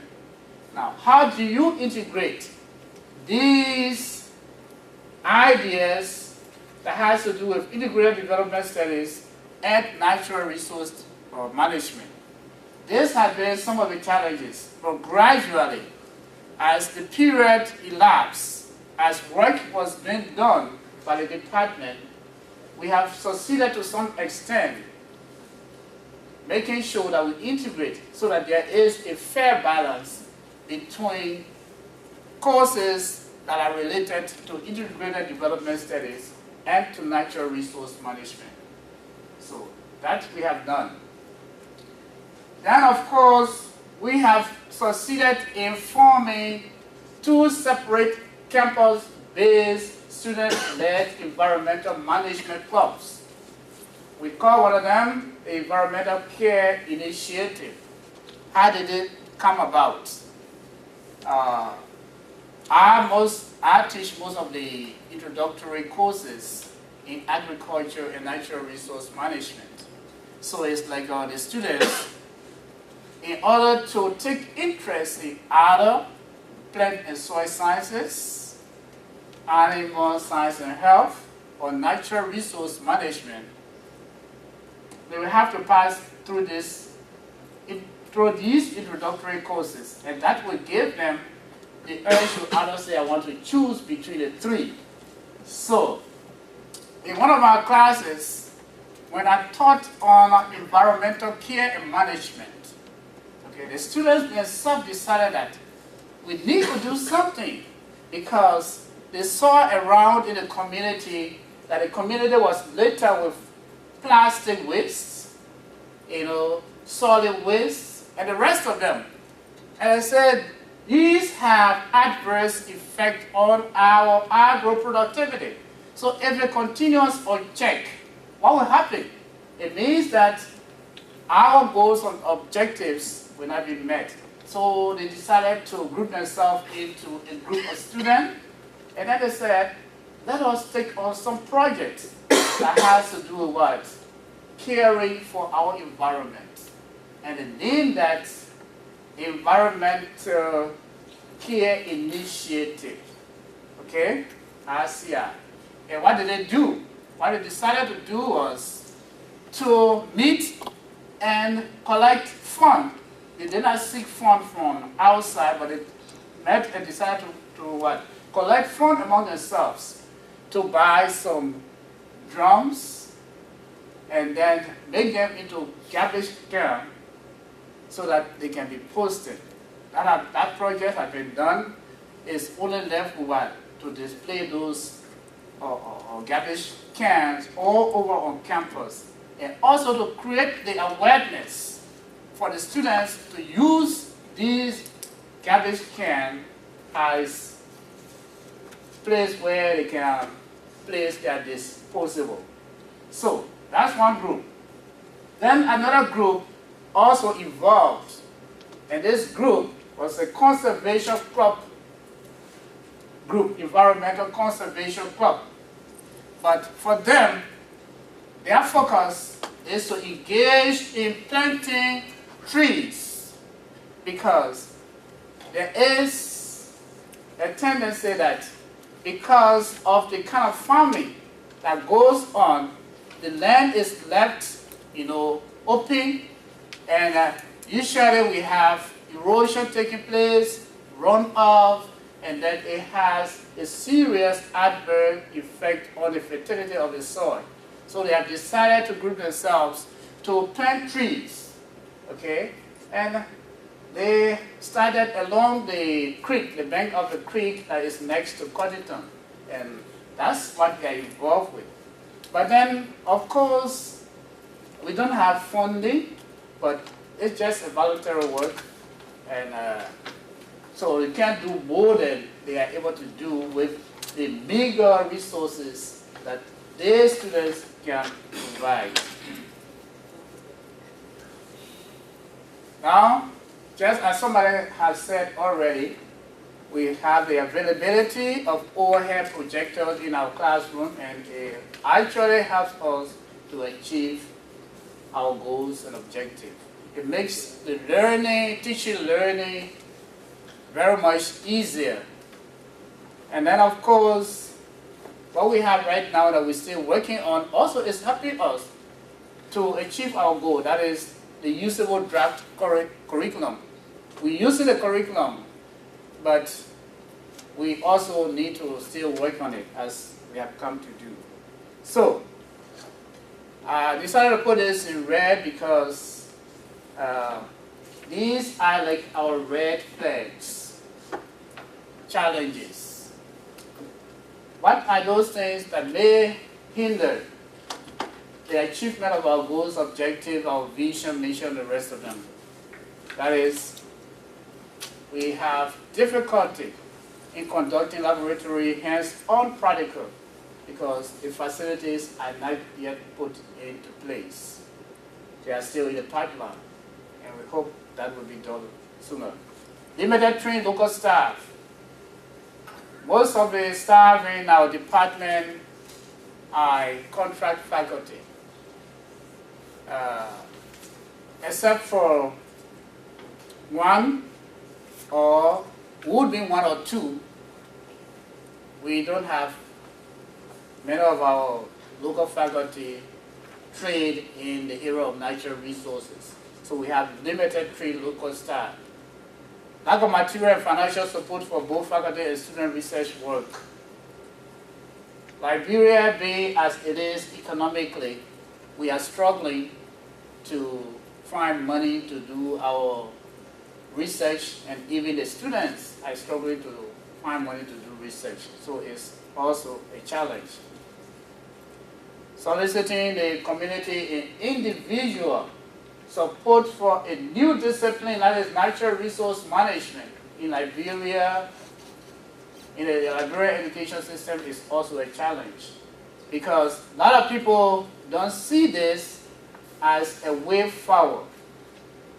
They haven't realized natural resource management as a discipline that is important to Liberia's future development. So to get people to actually support this is yet a challenge. Now, what can we do? We just need to continually concretize the collaborative efforts of the North Carolina State University, Rogers University, and the Cottington University, especially the College of Agriculture and Sustainable Development, so that we can continue this effort. And some of these things we need to put into place. We should have some student exchange programs. We should have some outreach programs and campus-based environmental crops, it will be clubs that will help us realize our goals and aspirations. Now, I just put this there to show my allegiance to my country. It's not so much important. This is, I'm the one, and this is Liberia. That shows my allegiance to Liberia. You know, the flag, the color is the same, but it's just one star that makes it different from yours. Thanks so much.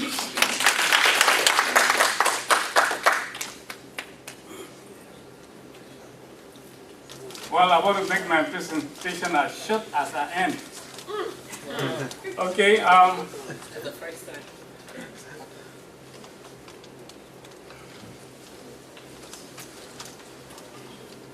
For the objective of this presentation, the participant will be able to state some of the achievements of the Department of Plant and Soil Sciences for semester 1 and 2, 2013-2014, with practical example. To summarize the impact of e-health to the Department of Plant and Soil Sciences, CARS, Cottington University.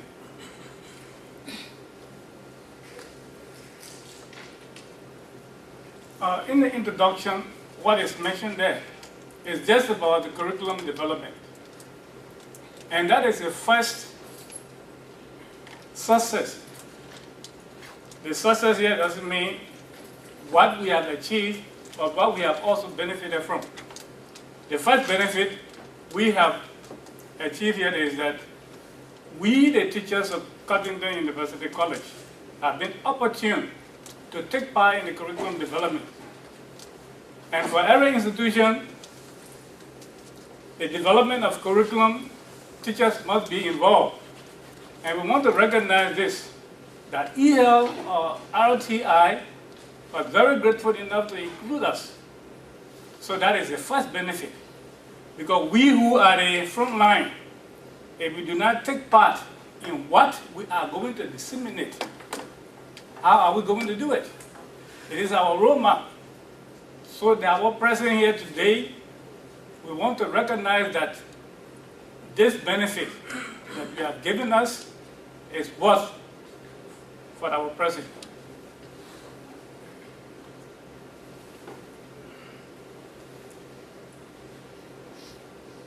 Okay, vision. Yeah, our vision is loaded with words. But what does it mean?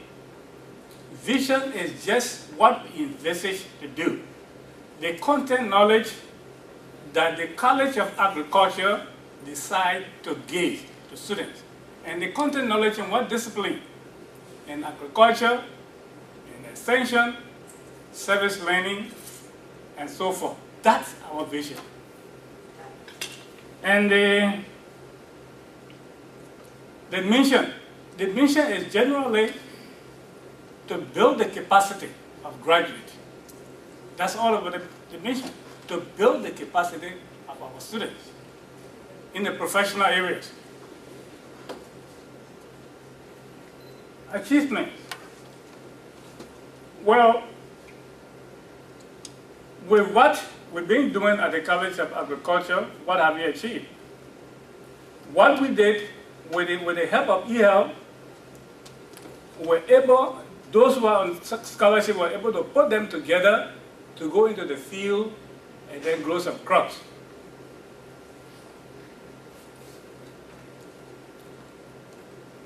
PSS 301, 302. I do that. I do the instruction. I was able to group my students into 2 groups and we went into the production.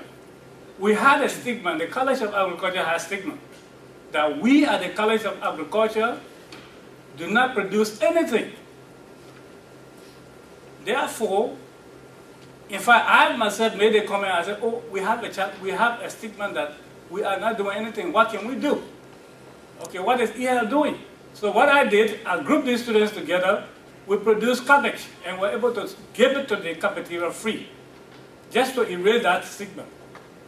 Okay, so some of the things that we are doing there in 301, 302 is to group students to go directly into practical. If I give you a handout on the particular content and involve a particular production in a particular crops, we go directly in the field and we demonstrate it. Okay, so our teaching incorporated practical on the ground.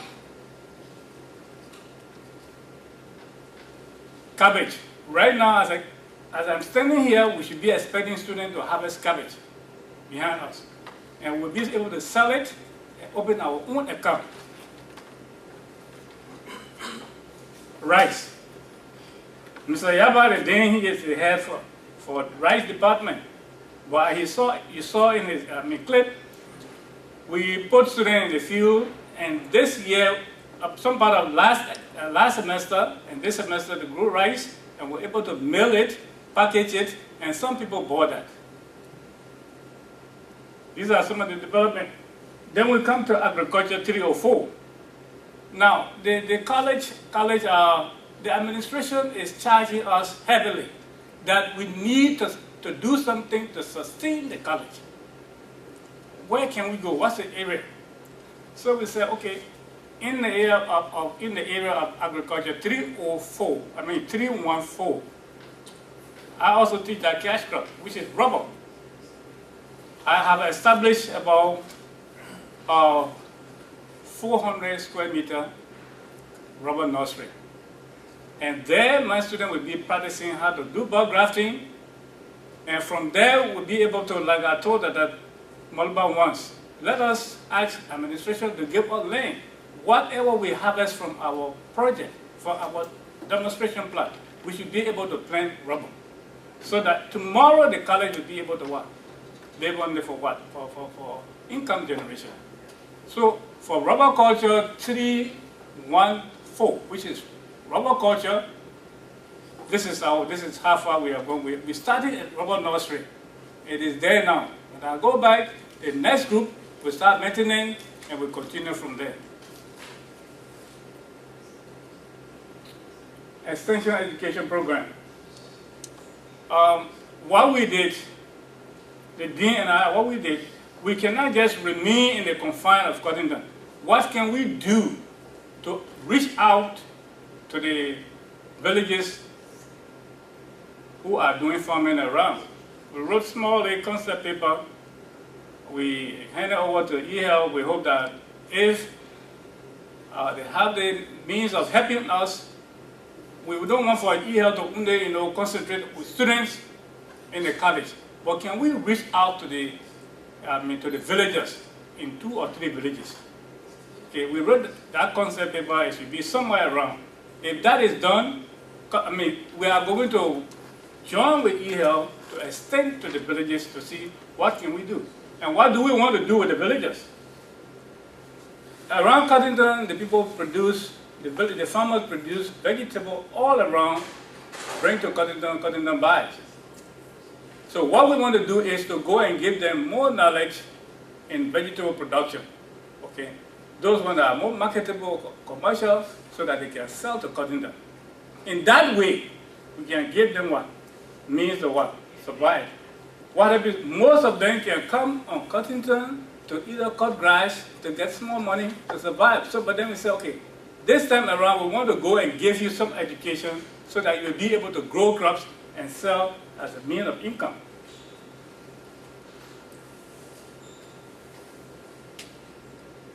How do we also provide skill training to our students? We don't want to limit our teaching in the what? On the blackboard. Many of the time I tell my students, we are not doing blackboard agriculture. We must go on the field and demonstrate. and gain basic career orientation knowledge. And thank God that we have e-health to help us. We have a bus that sometimes we can take field trip, go to different industries like Firestone, Lock, and let the students see practically what is being done in a particular subject area at the various industry. So that's how we develop career development for our students. Well, testing of exotic variety. Well, the taba is usually in this area. We have, the taba try to, introduce a way of producing some breed, cutting down some corn that we have there. We name it cutting down white and cutting down yellow. Students are doing research and they are breeding that.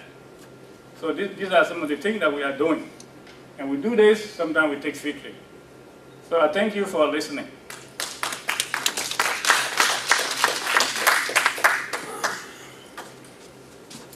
Okay, any question for Mr. Masapa? If not, just hold on for the next presentation. We will call on Mr. Daloma. Yes, sir. So is there any kind of collaboration between the agriculture research in the Ministry of Agriculture and the Cuttington your department? Yes. Recently, the dean sent me a deputized the dean to the Ministry of Agriculture to take part in extension program. So there we are included in the framework of developing extension. Okay, and even with Carrie can also extend helping hand by giving us some project to carry out research. So we are in collaboration with other institutions.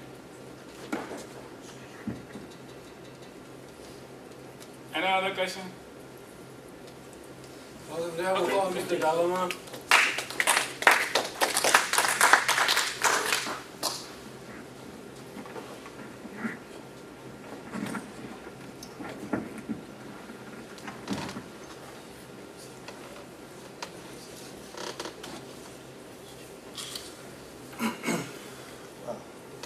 Good afternoon.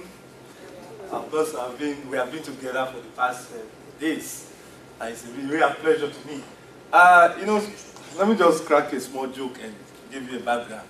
When you send a small boy to go and cut a palm tree, and that small boy doesn't know how to cut that palm tree, how do you expect him to really cut it properly?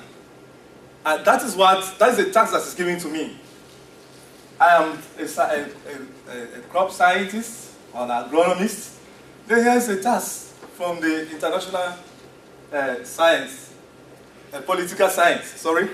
And they asked me to talk about something that is really sensitive and very, very important in the life of Liberia and the US.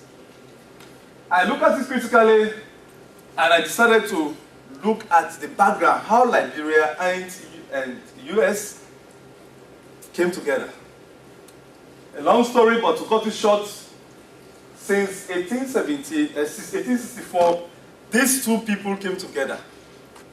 And since that time, there have been a lot of things happening in that land. A lot of development from these people, a lot of aids from these people have been given to our people over there.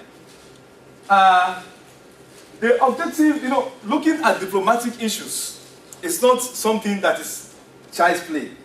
America has their own diplomatic policies that they can really look at critically, and they can make you a friend and not make you a friend. Of course, I look at it critically in these various forms. American international policy is very critical, looking at situations that is happening here. But with Liberia, it's a unique one. Because since they came together 1847, there have been a tremendous progress in that relationship. They have not been critical at all, and they have been helping a lot of security issues. And it is amazing that Liberia has been one of the bases for American military support. That's a good area, and if America doesn't trust you, they cannot give you that opportunity. But they trust the Liberians, and that's why that relationship has been there. And that's why it is also critical in the form that they cannot go and make relationship with somebody else that they do not trust. It's also complex. Complex in the sense that, in the diplomatic policies, it's not easy for me to come closer to Mr. X when I don't know exactly what Mr. X has at the back of his mind. And I have to be very critical in making relationship with them. But with Liberia, it's also a unique one, because this complexity has been reduced greatly. And because of that, there are a lot of help, a lot of development has been done by this nation and offered to Liberia. Unique in the sense, because it's not easy an all African state for a well-developed state like this, country like this, to just come closer to them. Sometimes look at the languages, look at the English they speak. It's almost like, we are from America. There's that link into it. That's why I look at it, that it is very, very unique.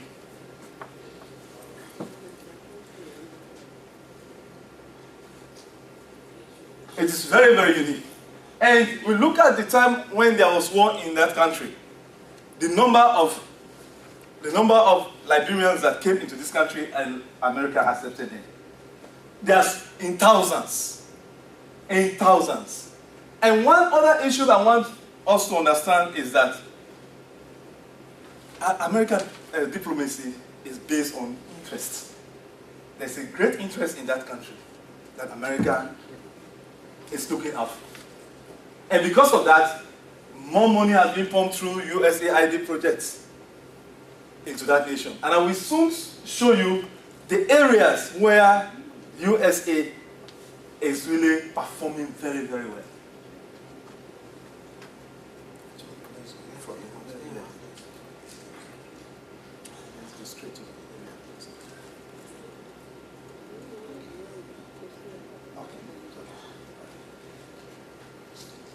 Liberia has, there was a certain time when Liberia came together after the Millennium Goals have been set, and they have their own Millennium Goals that they are looking at.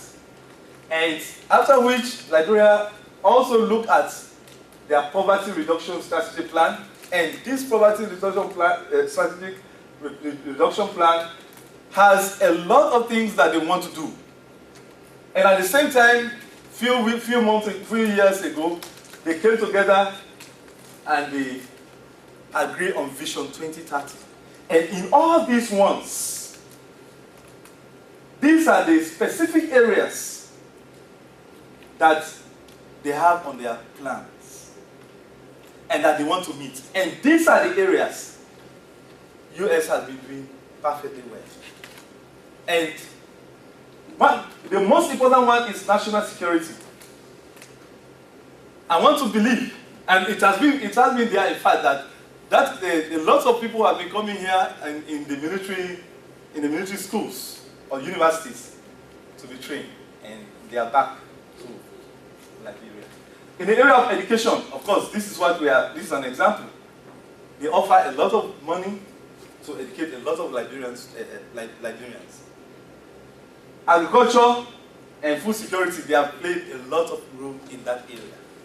A lot.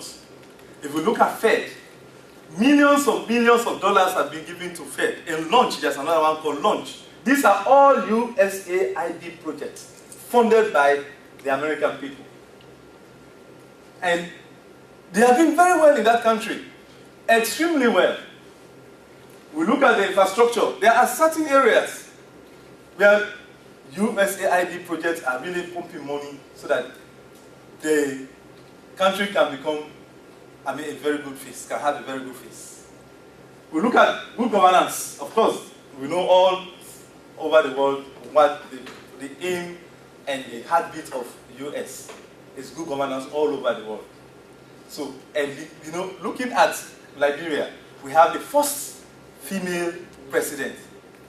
And that first female, that tells you that they have already gotten the heart of like the US government, because this government is really supporting that country because of that. And we have good governance in that nation. Of course, international corporations with regards to technical aids to Liberia, it is really superb. You cannot imagine. Even in the area of training people to manage their natural resources is also superb.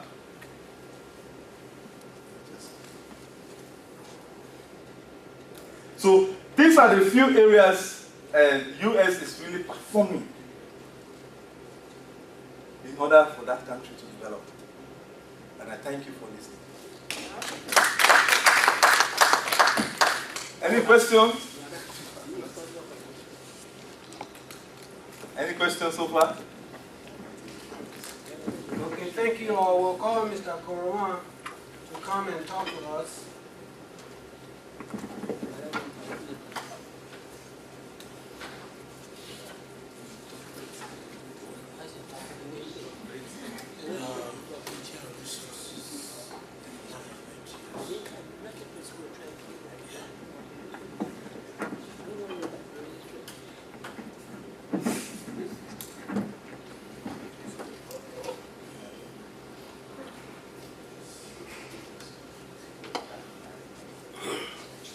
I think this time is good afternoon. It was all good morning, good morning, good morning.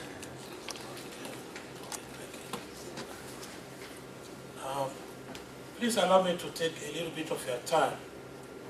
My colleagues have talked to you on many issues concerning natural resource management. They have even given you the list of what is available in Liberia.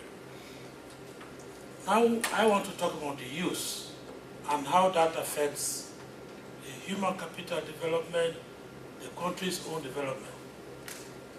The essence of natural resource management use is to achieve Millennium Development Goal 1, which talks about eradicating extreme poverty and hunger, hunger that we call persistent chronic hunger. That's what is number one, and Liberia is a signatory to that set of goals. So, based on that, we want to look at Liberia from the perspective of a post-war country and its needs. Why it depends on the foreign aid.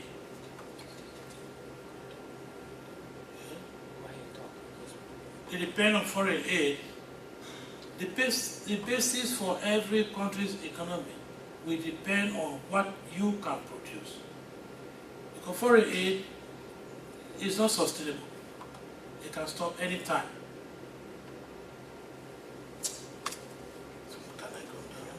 Okay. Yeah. So these natural resources, they have been spelled out, and I don't need to go over them.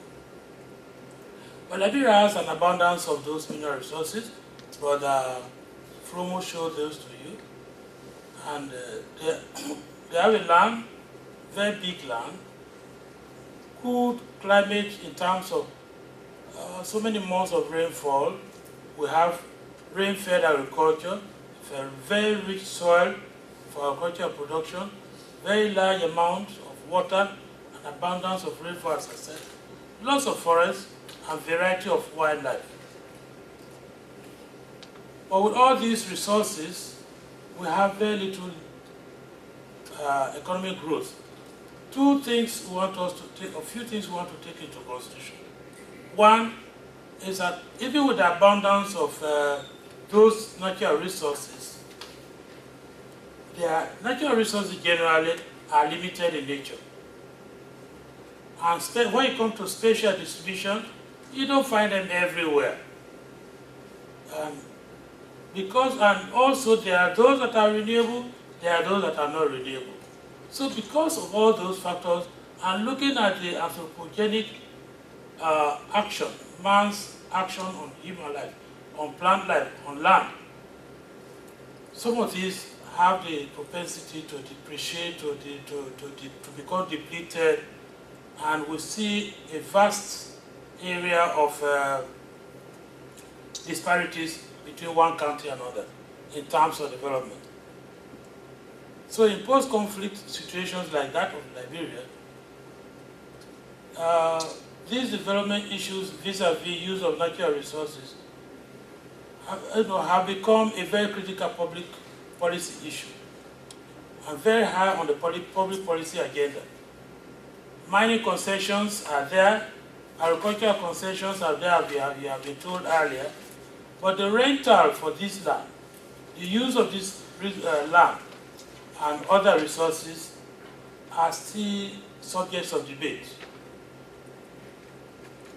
Because sometimes the companies don't meet the concessional agreement in terms of social corporate responsibilities, giving the people good roads, safe, sustainable drinking water, having good health centers, etc.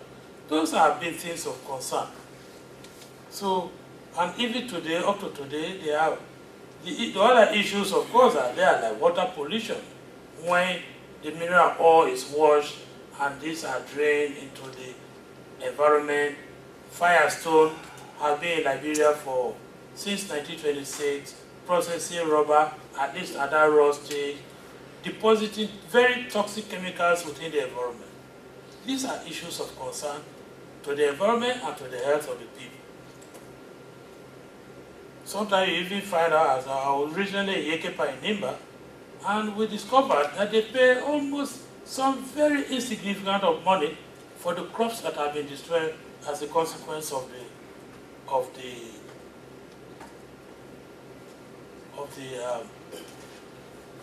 destruction of the mining.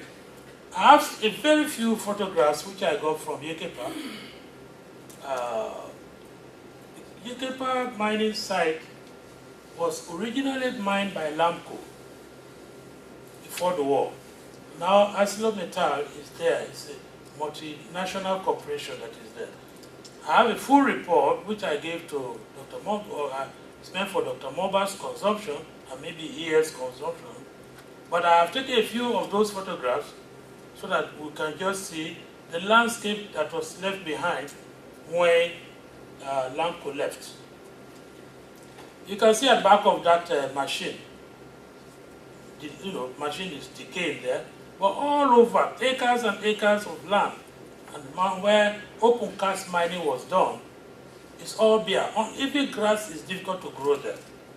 So if grass can find it difficult to grow on such a land, then you can imagine that it will take time for us to have a forest regenerated there. The same landscape, you see some of the students, I took 29 students in environmental and natural resource management class, so I took them there about 2 months ago. Before that, I had been to another mining site in Bomb Mines, and we did similar work there. For us to be able to show people that when mining closes, the devastating consequences are there. For us to rehabilitate those lands, for us to be able to protect our watershed will be an enormous task.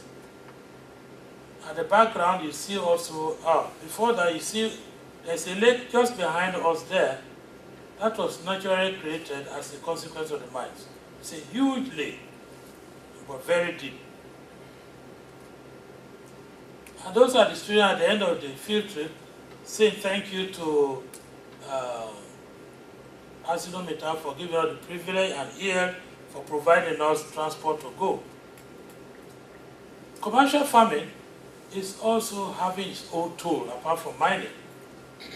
You were told this morning about lag, about Sam Darby doing oil palm and rubber. Firestone has over 1 million acres of rubber. And they had to clear the forest, the virgin forest, exposing the landscape, taking all the good farmlands. People are being left on the marginalized marginalized landscape for them to do a small crop production for their livelihood. Because as I said earlier in my introduction, the use of natural resource is to make sure that people's lives are sustained, primarily. Secondarily, they think of economic growth. So, when we look at it, the question will arise, how much contribution these and other companies make to the Liberia economic development? But that question can only be answered and assessed by the Liberians themselves. What we teach in our department is how can land be sustainably used so that an environmental quality can be achieved. That is what we teach. The rest remains policy issues. Logging is another area. When you cut one big tree, where 3 of us can go around to hold our hands, huge trees in those forests, you think you are only cutting one tree. But the ecologists know that when you cut such a big tree, several hundreds of other species will suffer, will perish, and therefore you are destroying the biodiversity, which we are very concerned about. So the destruction of the forest cover also leads to a change of dire consequences, including loss of watersheds that protect the source of rivers, creeks, and streams. And also we find out that the herbalists, the traditional healers, will lose a whole lot of species that are normally available in the forest. And some of these, like depletion of forests, or timber and non-timber products, have become threats within the country. Biodiversity is being endangered as animal and plant species are constantly under threat by human activities. The issue of land and women, land tenure and women, is a subject for debate, and I don't think I want to bother you with that. The spatially uneven nature of natural resources in Liberia is very evident for the fact that there are areas that have diamond, and there are those that have oil, there are those that have iron ore. So it's very clear for us to know that. And this is manifested by the disparities in regional growth and development. We have been told already this morning that land is undoubtedly the most important natural resource we have in Liberia and the rest of Africa, and I'm sure many parts of the world. Because without land, there is no way you can grow crops. Without land, you cannot even put up a building like this. So every society on the continent sees land as a natural resource that is held in trust for future generations. That's how we teach natural resource management, that people's lives can be sustained, and that we can also have economic growth for Liberia and beyond. Thank you.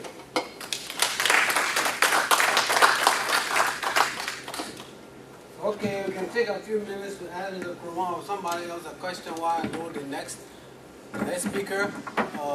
Ms. Bacon is going to come and talk to us. Apparently, I would say Ms. Bacon is our host, or hostess, Cuttington University. She is here to represent the office of the provost to talk to us. He will tell us about what sustainability is available, buy-in is available, and all of that. You know, that's what I have to load her project on. So ask Mr. He has a question for you. Yes, sir.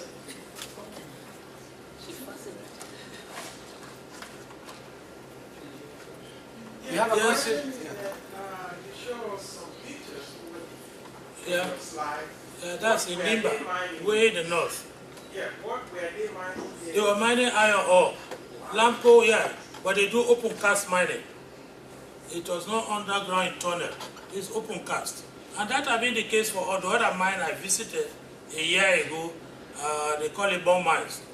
It was defunct, but now a new company has come and they are also mining. The same way, the same method. Clearing the topsoil clearing the vegetation, you can imagine the consequences. Very dire consequences. Okay, Patricia Bacon, as I said, she introduced me. So, she's shy.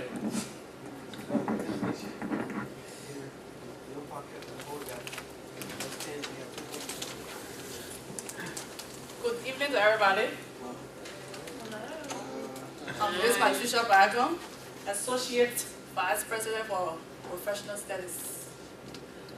First of all, I would like to say I am privileged to be among the agriculture students, among the agriculture faculty for the study tour.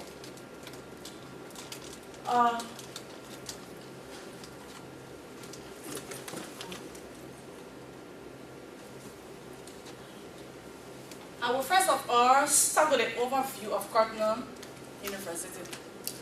Cotton University is a university that is located in Liberia with 3 satellite campuses.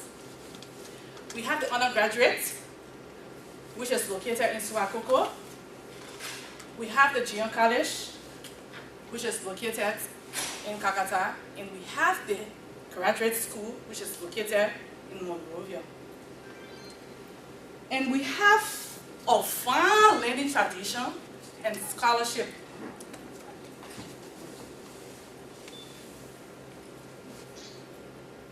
We have a fine learning tradition and scholarship. Cotton was established in 1889 by the Episcopal Church. And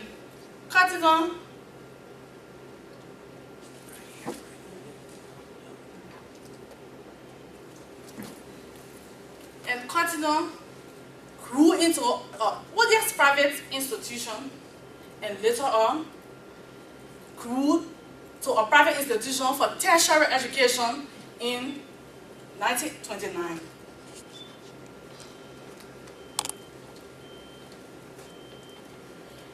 We have Cotton have gone through a lot of transformations, because from the previous stage, when Cotton was established, it was called Cotton University College, and we re-examined Cotton, and later on we changed Cotton from Cotton University College to Cotton University, which we offer the associate degrees, we offer the undergraduate degrees, and we offer the graduate degrees. And Cotton has been awarded as best institution by the Exam Ethics Masters International and global body. And Cotton also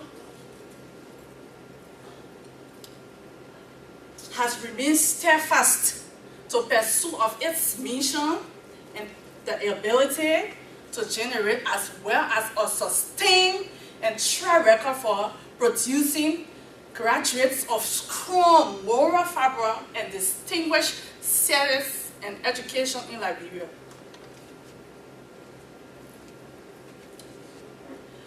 We have, later on when Cotton was re-examined, and then it was awarded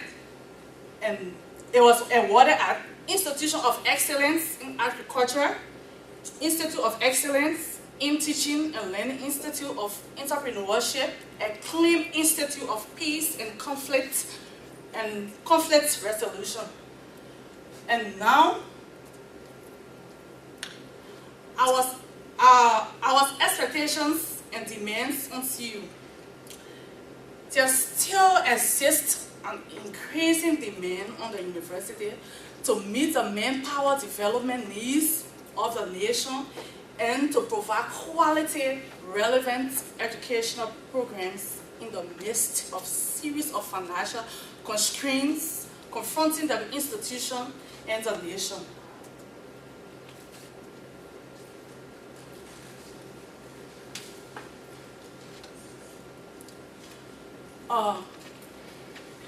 Cottington, this expectation seems to be far-fetched and unrealistic in that it anticipates quality education and the expansion of academic programs, and in the midst of financial constraints. The exercise is indeed a challenge to administration. We have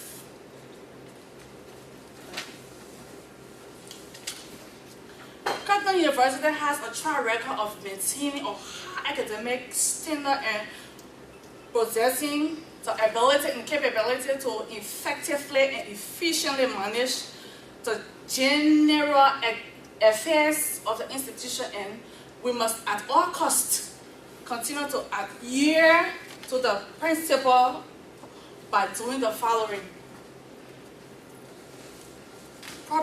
We should properly place employees into positions that will bring development and recognition. Encouraging employees to be efficient, to be productive by challenging their outputs, capabilities, operating the university on a broad spectrum of developing the educational programs. Programs in depth scope with the objective of attracting more students and simultaneously meeting the manpower development needs of the nation. Despite a series of problems that have been confronted by the university, we have continued to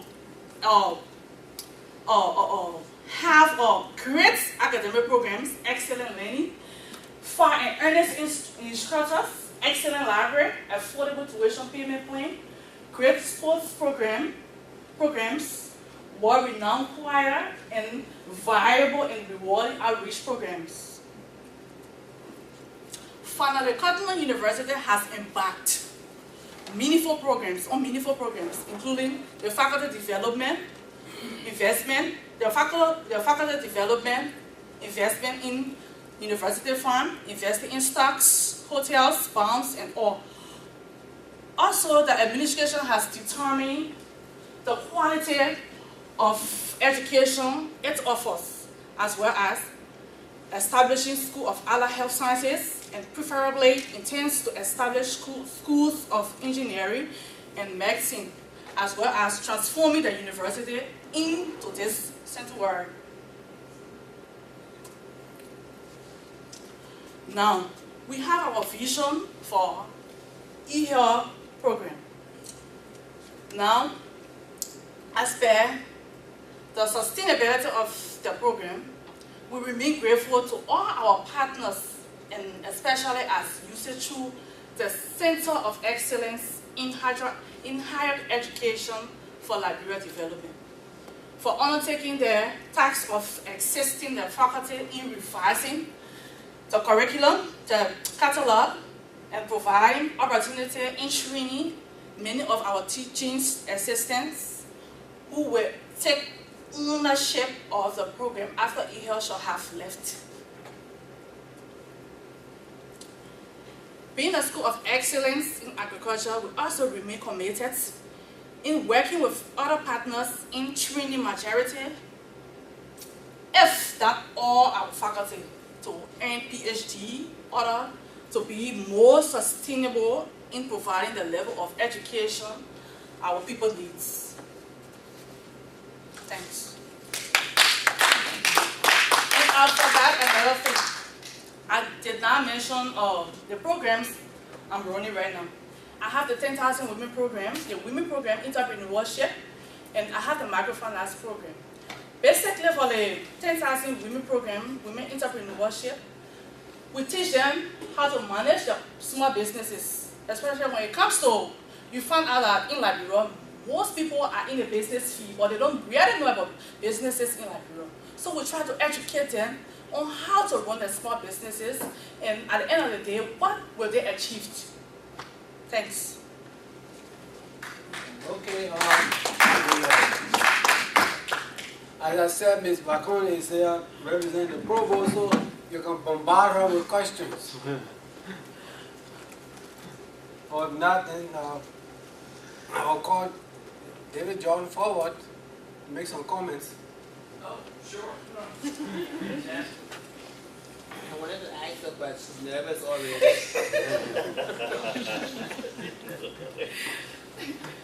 Felt like I was at church. She could be a preacher. Well, I don't have anything really to add. I appreciate everybody being here, staying here, and working through lunch and